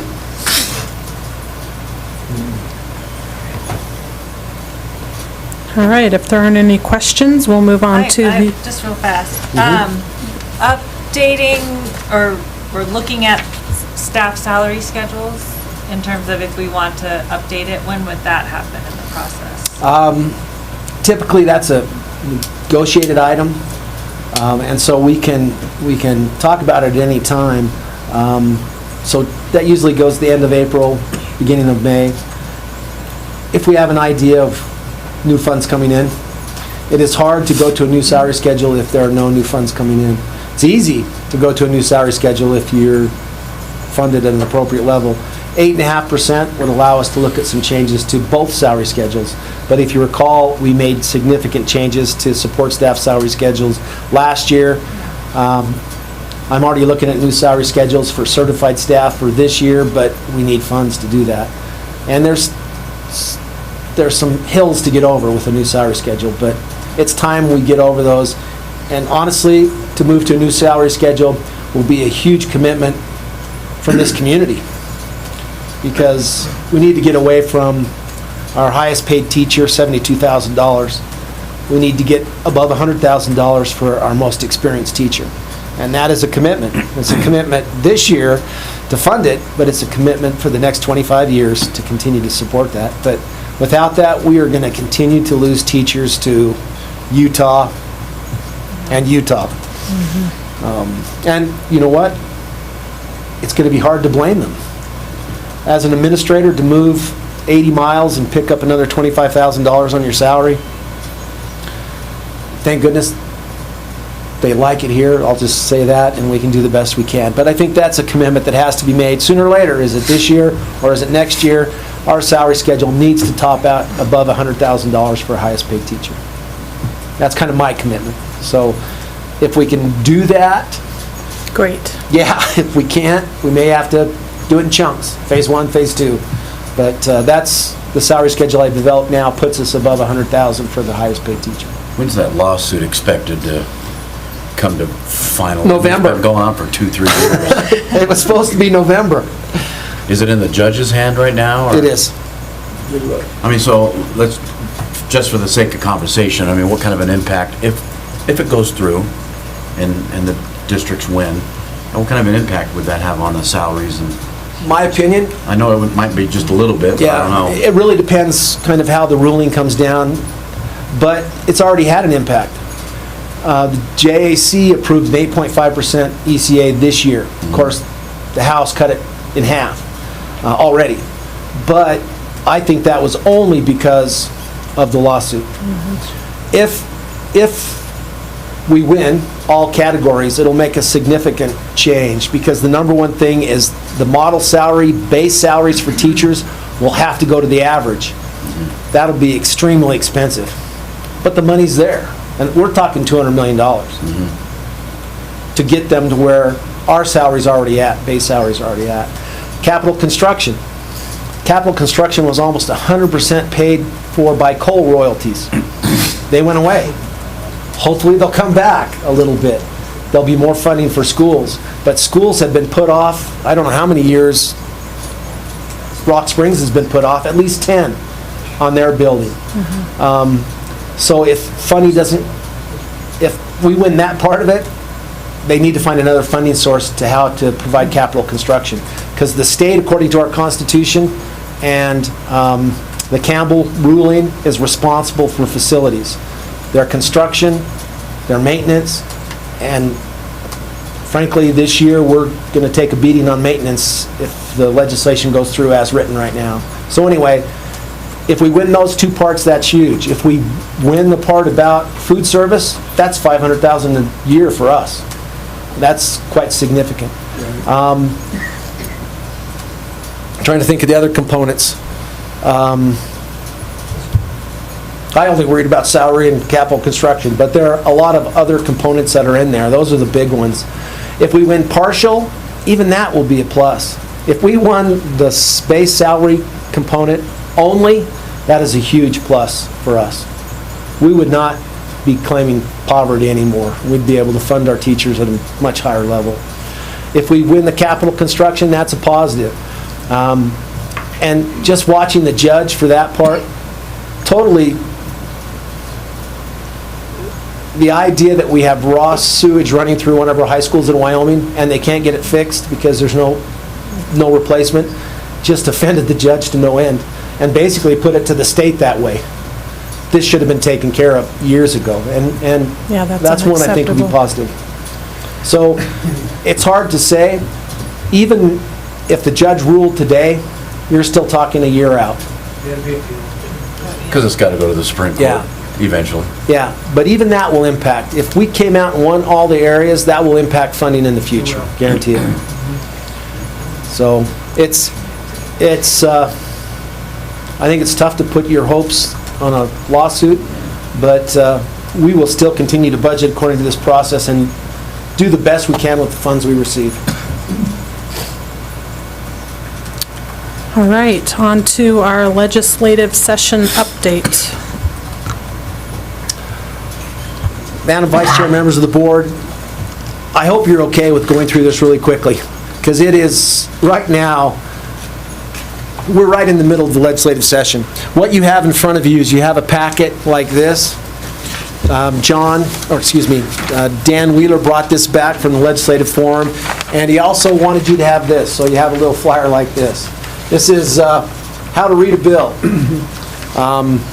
What's nice about the packet he gave you is there's some good information in here about the priorities of Wyoming school boards, which we are a member of, but also I think the important thing that I think is useful, they track the bills that are of interest to us.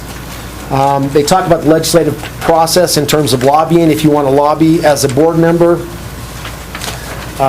There is some, what I think is interesting is how the state legislature works, how a bill becomes law. It is very complicated, so you can follow the process. The important thing, one of the important things, and I'm glad they included it in the packet, is the back page, which is the memo from the JAC that shows the totals for the ECA. So you can see that the original ECA was set at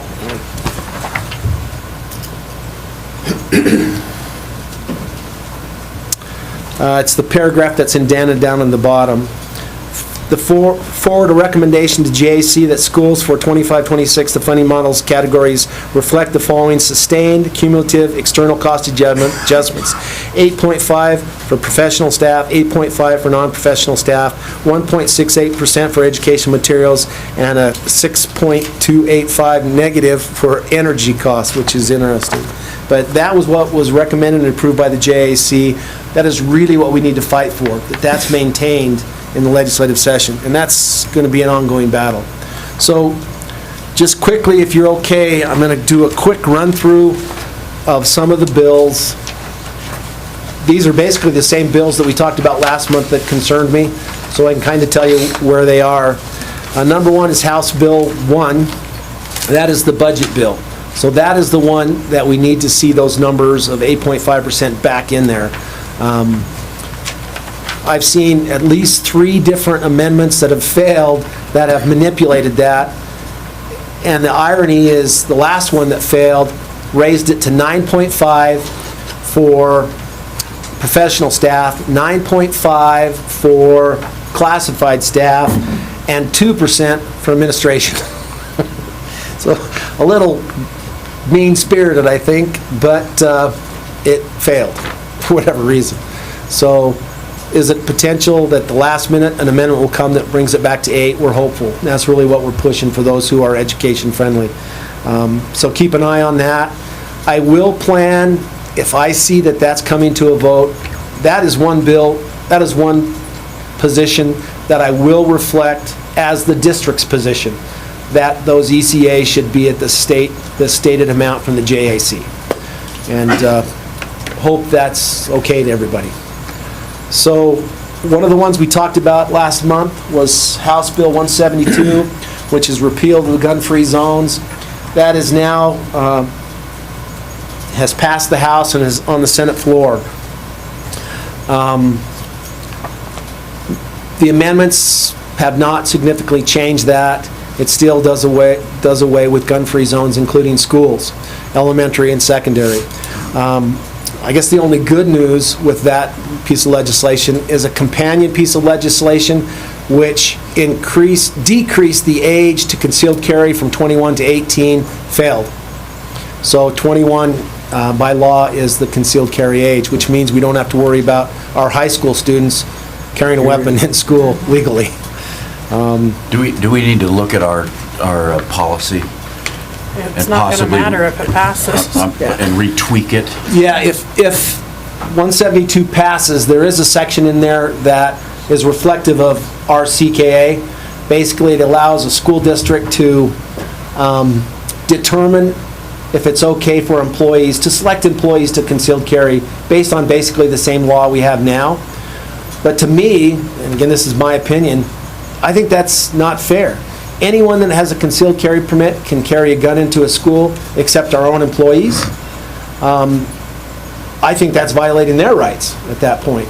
So I think what we would do is we'd tweak it, change it, maybe do away with it, but focus on the training. Still offer the kind of training that we offer now on an annual basis to all staff that want to conceal carry. If we're going to do it, let's do it safely. And that would be my message to the staff. If you want to conceal carry, if you want to put a gun in a biometric lockbox according to the law, let us pay for your training annually and work with the local law enforcement, train with other individuals in terms of techniques. That's probably the direction we would go. I just don't understand why anyone would think you would limit one group and allow anyone else to carry. Makes no sense. You guys have already heard my opinion. That's one that schools are sensitive areas. I don't care what anyone says. And they need to be maintained as sensitive areas. We took the challenge when we passed CKA. I truly believe that. We invited more weapons into our schools, but those were weapons of individuals that we know, we train, we work with every day. The police department know who they are, they train with them, they work with them every day. That was a reach, but it was something that we were allowed to do, and it's something this community wanted. We did it. But to let anyone who has a concealed carry bring a gun into an elementary school makes no sense, my opinion. So I'm still in opposition to Senate File 172, and will continue. I don't know if we have a chance to have this one defeated. Just kind of reading the tea leaves. So that's one that's still out there. House Bill 200 is a unique one. I think we talked about it briefly. What this House Bill 200 is parental rights amendments. If you recall, last year our parental right legislation was approved. It required us to develop a policy. We already had policies in place, but we developed a policy that supported that piece of legislation. This adds to that statute and that law. My opinion, again, this is not something that we need.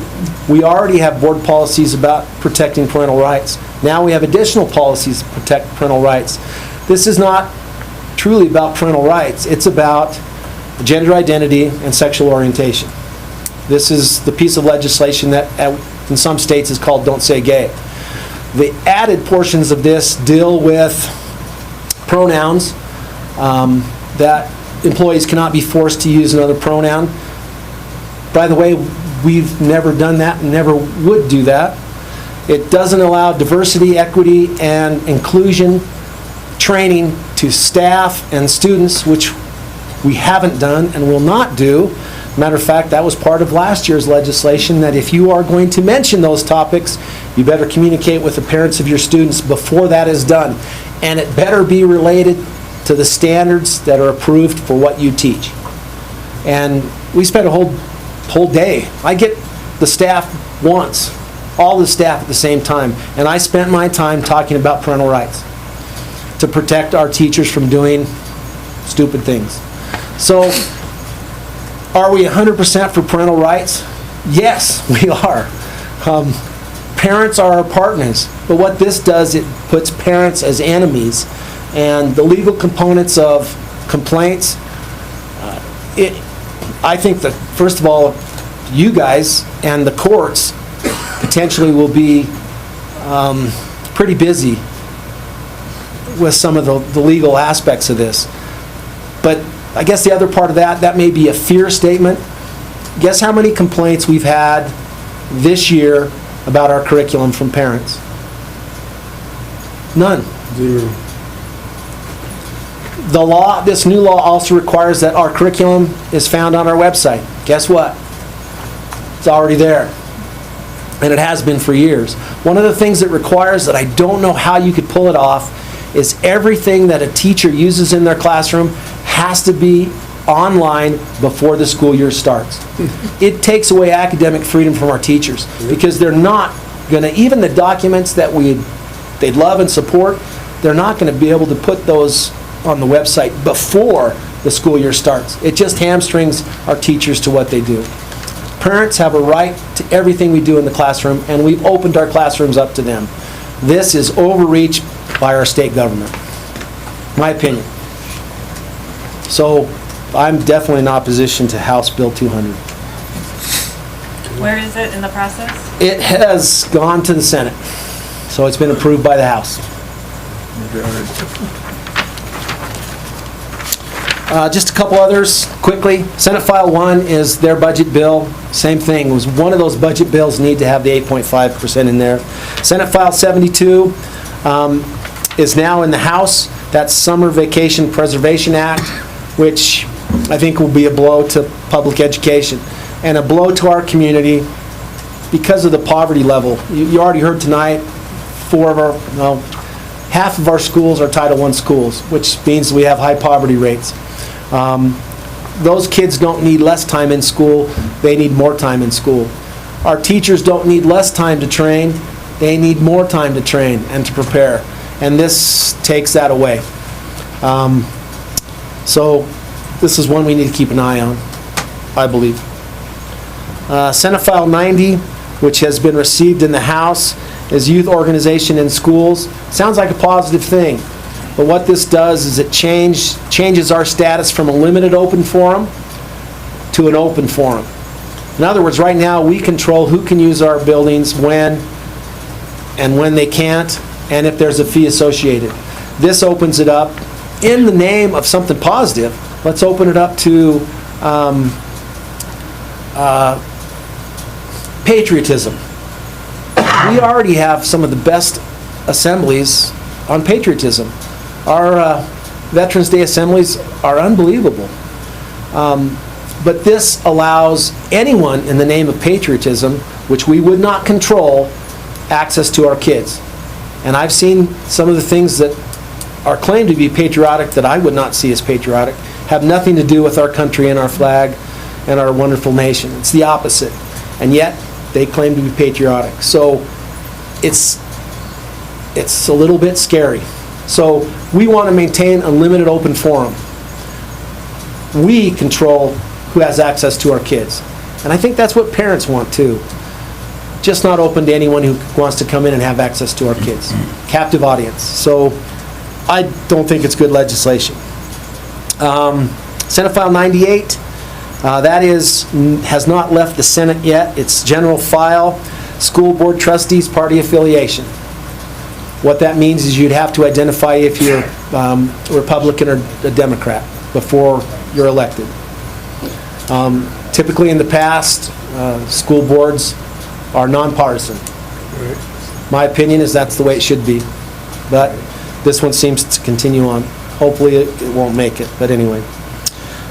Senate File 156, expenditure of state funds on K-12 public schools. Sounds positive, but what this one does is it takes our major maintenance money and makes it more restrictive. Best example I can give, high school has over 300,000 square feet, but we're only paid about 280,000 square feet for major maintenance. They consider the other space non-allowable. But remember, the high school was built and paid for by bonds from this community. The community decided to build an auditorium the size that it is. So every student can fit in our auditorium, which makes sense. We have a gym, no auxiliary gym, but our gym also has a pool. So some of that space is not allowable. But what we can do is use 10% of our major maintenance money to continue to maintain those extra spaces. This legislation does away with that. And that extra space is considered an enhancement, and no public funds can be used to maintain those facilities. So another good example, Davis. 17% of Davis is our pool. That means if this legislation goes through, there is no funding to maintain 17% of that building. So who decides which 17% gets maintained? It makes no sense. And again, it's an attack at some school districts that legislators believe are misusing those funds. But it's what I've learned, and Jaron can probably stand up and say this too, it is hard to misuse major maintenance funds because everything has to be approved ahead of time. And it has to be based on your needs. So if you have a 1 and it's a safety issue, that's where your money has to go first. So it's overreach again, I believe. Senate File 178, fixing reading failure. The good news on that is that one, I believe, did not come out of committee. So this would have been definitely overreach by the legislature to tell us how to teach reading. And just kind of your heads up, Senate File 187, which is still on the Senate floor, increases our retirement. So if you remember last year, this legislation went through and Governor Gordon vetoed it. And basically he said, we can't keep giving the teachers less and making them pay more into retirement. It's back again. Our employees would have to pay 0.25% more. The district would have to pay 0.25% more into Wyoming retirement, which is an increase of 0.5%. Which necessarily isn't a bad thing, but if you're going to do that, fund us at 8.5%. And then our teachers, I think, would be glad to support Wyoming retirement at a higher level. So anyway, those are the bills. Sorry, it probably took more time than I originally planned, but I've tried to stay on top of this stuff, and it is challenging. It just goes so fast, and things pop up so quickly. And it's hard to hold anyone's feet to the fire because most of the amendments are voice vote. So you don't know who voted for what. And that's hard and frustrating. So, like I said, the plan for me is if I can get ahead of House Bill 1, Senate File 1, I'll encourage our staff and our community to encourage our legislators, Senate, to support the 8.5% back into the model, as was, like I said, recommended by the JAC, Joint Appropriations Committee. And I think the governor supported that too. So that's a lot. Sorry. Any questions? No. Thanks, Ryan.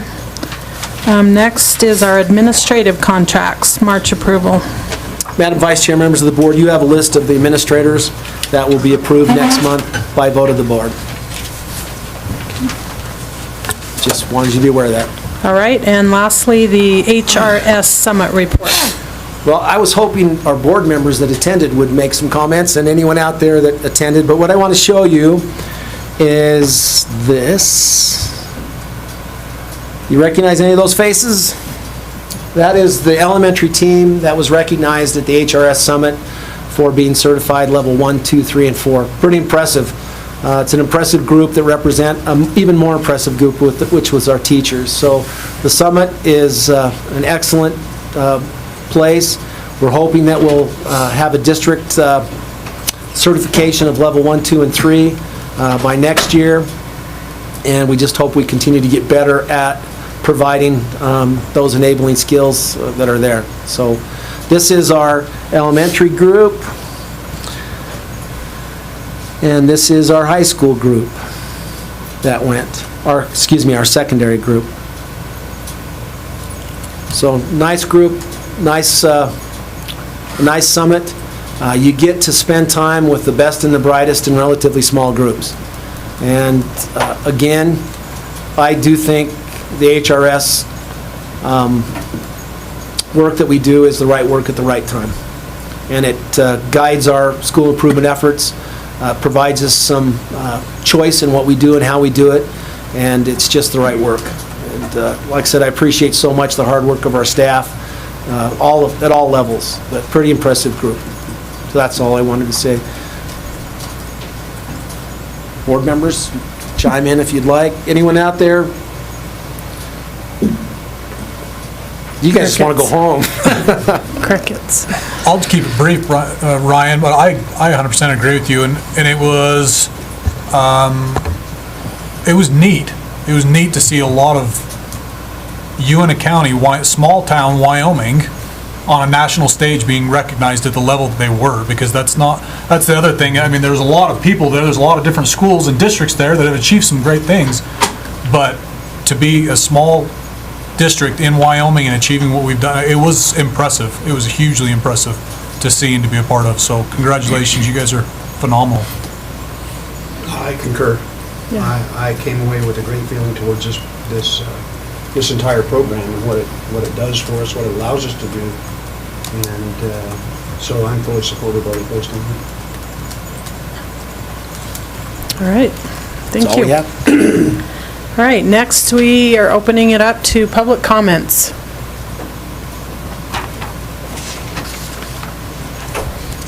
Okay, as we have none, we'll move on to our action items. Personnel. Madam Vice Chair, members of the board, we do have some personnel, we have some resignations, and then some contracts to offer. So it looks like 3 contracts to offer and 5 resignations. Our recommendation is that you approve the personnel that you see on the sheet before you. All right, I need a motion to approve the personnel that we show before all of us. Madam Vice Chairman, I move that we approve the personnel as presented. Okay, do I have a second? I'll second it. All right, we have a motion and a second. Any discussion? All in favor? Aye. Those opposed? Motion carries. All right, next up we have discipline of a student. Madam Vice Chair, members of the board, recommend that you approve the discipline of a student as discussed in executive session. Okay, I need a motion to approve the discipline that we discussed in executive session. So moved. Okay. I second it. All right, we have a first and a second. Any discussion? All in favor? Aye. And those opposed? Okay, motion passes. All right, the copier bid recommendation and approval. So, Madam Vice Chair, I present to you my proposal for the bid of copier services for 3 years with Mountain West. We went out for bid, we advertised in the paper, sent it out, it got on bid wires, I know that, across the nation. In this analysis, this first page gives you copy counts, and it's kind of extrapolated onto an average basis. Per pupil, it's kind of interesting, to see how many copies we do.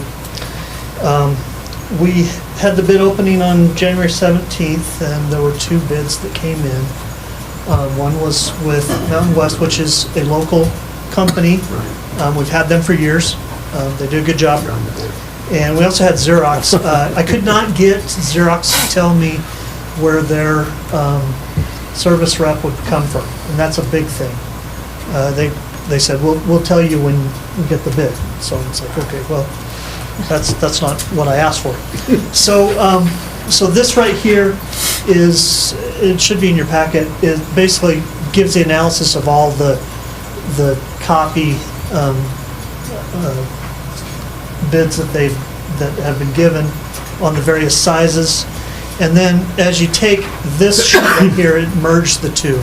So it basically says, okay, based on the information, what do we expect over a 3-year time frame? And I'm looking at about a $2,000 increase from the last bid with Mountain West, but about $6,000 less than the Xerox bid. So obviously, my thought is go with Mountain West. So that's my recommendation. All right, so we're approving this then tonight? Okay, so I need a motion to approve the copier bid recommendation for Mountain West. Do I have? Motion to approve the copier bid from Mountain West. Okay, we have a Second first. that motion. And a second. Any discussion? All in favor, say aye. Aye. Those opposed? Thanks. Okay, motion passes. All right, next up is the Bowen Young Musicians Festival, request to waive the facility use fee. Madam Vice Chair, members of the board, I'd recommend that you waive the fee. All right, I need a motion for the Bowen Young Musicians Festival to waive the facility use fee. So moved. Okay, I have a first. I'll second. Second, any discussion? Yes, I have some questions. I was kind of surprised that the organization was not here to answer the questions. 'Cause my questions are, did they do this last year? Yes. Where did they do it at? Evanston Middle School. I didn't see in any of the agendas from last year where it was approved by the board. Did the school district waive the Yes, fees I last believe year? the board did. I didn't Yes. see it in any agendas from January all the way through the end of '24, where it was And approved by the board to waive. I can't remember where it was waived, if it was done ahead of time just because of the student participation, or if it was done. Well, they're a 501(c)(3), and I've went onto their website, and I've noticed that if their website is updated, they've gotten about 8% of their goal for donations. I don't see any active sponsors for this year. I saw them for last year, and I only saw 8% of their goal of $1,200 met. So my question is what are they doing, to raise funds, for expenses such as this? That's my only question, and obviously they're not here to answer that question. So until that's answered, I personally will not approve it. Good point. Okay. Anyway, that's fine. All right, all in favor? Aye. Okay, those opposed? Aye. Aye. Okay, motion carries.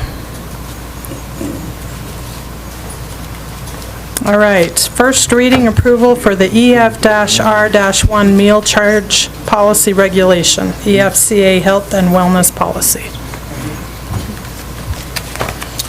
Madam Vice Chair, members of the board, part of our food service program this year was audited by Wyoming Department of Ed, and during that audit there was recommended policy changes, and this is what our team and their team came up with. So this is a change to policy, I think you can see it at the top, EFCA on first reading. We will recommend, as a partner with WDE and our food service, that we approve this at first reading. You'll get a chance to see it again next month at second reading, but this is just updating the policy as according to what the state requires. All right. So Sheila, did I get that right? I need a motion to approve first reading EF-R-1 meal charge policy regulation. Do I have a motion? So moved. A second? Second that motion. Okay, any discussion? All in favor, say aye. Aye. Those opposed? All right, motion carries. And then lastly, the bus excess request. There's one more. There's two policies there. There's EF-R1. Oh, okay. So, Madam Vice Chair, members of the board, this is a regulation. Typically, regulations don't need to come before the board. It allows us to kind of flip them and more of a procedural than a policy. But we felt this was important, again, because this was put together with support from WD and our local food service group. What this deals with is meal charge policy, what we allow and what do we do if someone doesn't pay their bill. And a lot of these requirements that see in here, state requires. So we do have a very generous is probably a better way to say liberal, a generous policy in terms of how we deal with our students when they don't have money to pay for their meals. We never deny a student from eating, and we work very hard to work with parents to work out payment. And we've had some very nice donors that have helped us with some of those balances in the past. But the expectation is if you eat a lunch, you pay for a lunch, and we account for it that way. This policy is what we follow in terms of how do we deal with students who have a balance. Okay. Recommend that you approve it. How much does the general fund fork out every year on average? $400,000 to $500,000. Well, the general fund... The parents don't, when the parents don't pay. Our general fund doesn't pay for that. So it goes into a negative. Again, we don't pay for that. It stays as a negative balance until they graduate, or it disappears. But it's... Paragraph 8 does say, it says bad debts are an unallowable cost for da-da-da-da. The bad SFA must repay the school for certain... And we do everything we can so we don't have that balance. So it is problematic. We chase some accounts for a lot of years. The only recourse is when you graduate from high school. If you haven't paid your balance, you don't get a diploma. You graduate, but you don't get the diploma, which is a gift from us. That doesn't say that in the policy. No, but that's what we do at the high school in terms of that. So it is a very challenging thing when you have individuals that don't pay. And remember, this is outside of free and reduced lunch. If they can't afford to pay, they can fill out the application and get free and reduced lunch. So... All right, so I need a motion to approve the EFCA Health and Wellness Policy. Motion to approve the FR1.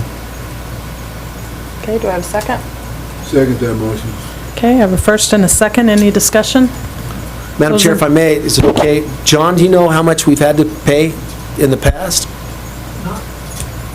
Not offhand. I can do it. But there's been something We don't from the general fund. It's not paid out of the general fund. We have students in. But again, I go back to the policy specifically states it comes from the general funds in the end. We try to avoid Well, I know that, but the policy probably ought to be written if we don't take it from the general funds, if we take it from somewhere else. I have a feeling that if we can't find another source, that's the only place it can come. The bottom line is if we're paying up front, we're going to take the hit unless we can find ways to get it paid for. So...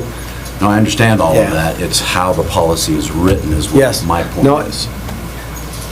And I think it has to be written that way because if we did put in there that no general funds could be allocated, we may not be able to solve some of these hard cases.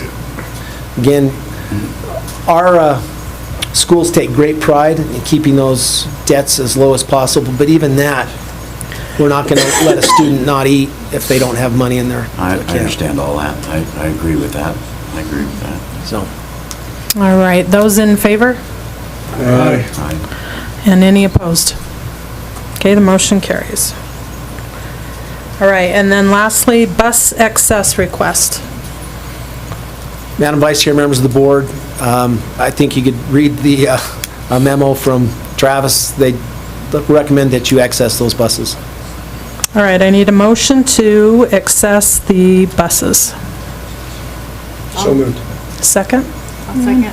Okay, I have a first and a second. Any discussion? I have questions.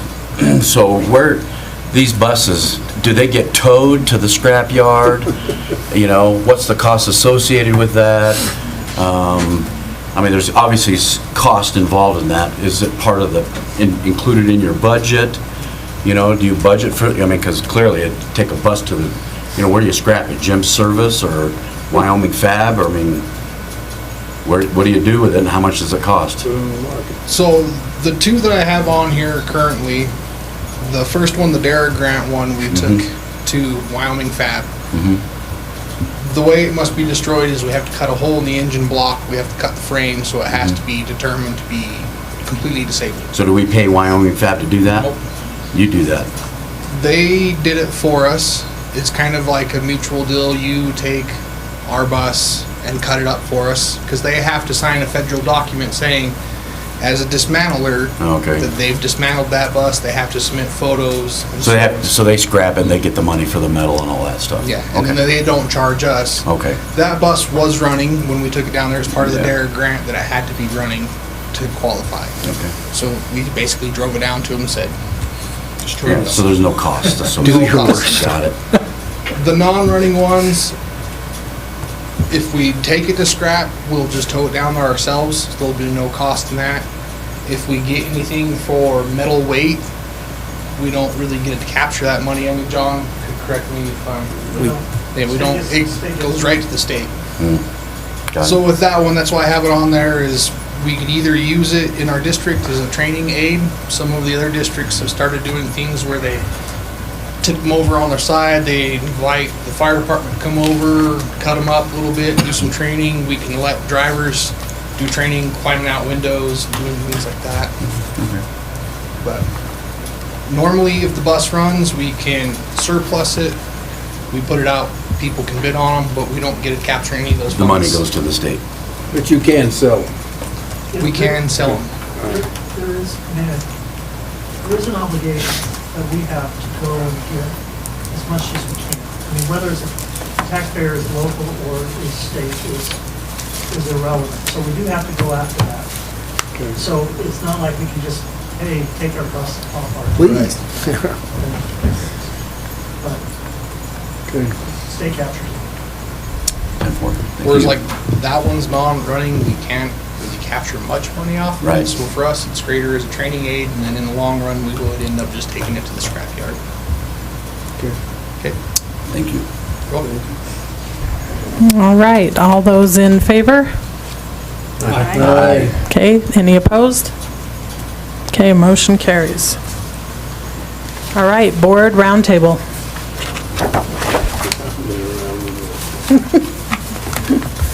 Anyone?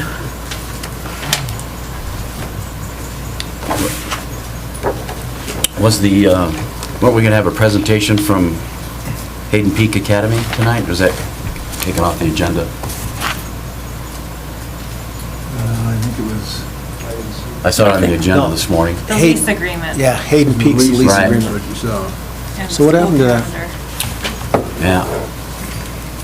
That was a consent agenda item. Yes. Okay. That was right. So the lease agreement was extended to Hayden Peak. So that was the rental agreement. So we did that in consent. That was passed right off. Right. Okay. Any roundtable from anyone? If not, I need a motion to The adjourn. movie adjourned, Madam Vice Chair. I second it. Second, okay, I have a motion and a second. If I get that right. All in favor? Aye. Any opposed? Motion carries. We are adjourned. Okay. Just for the.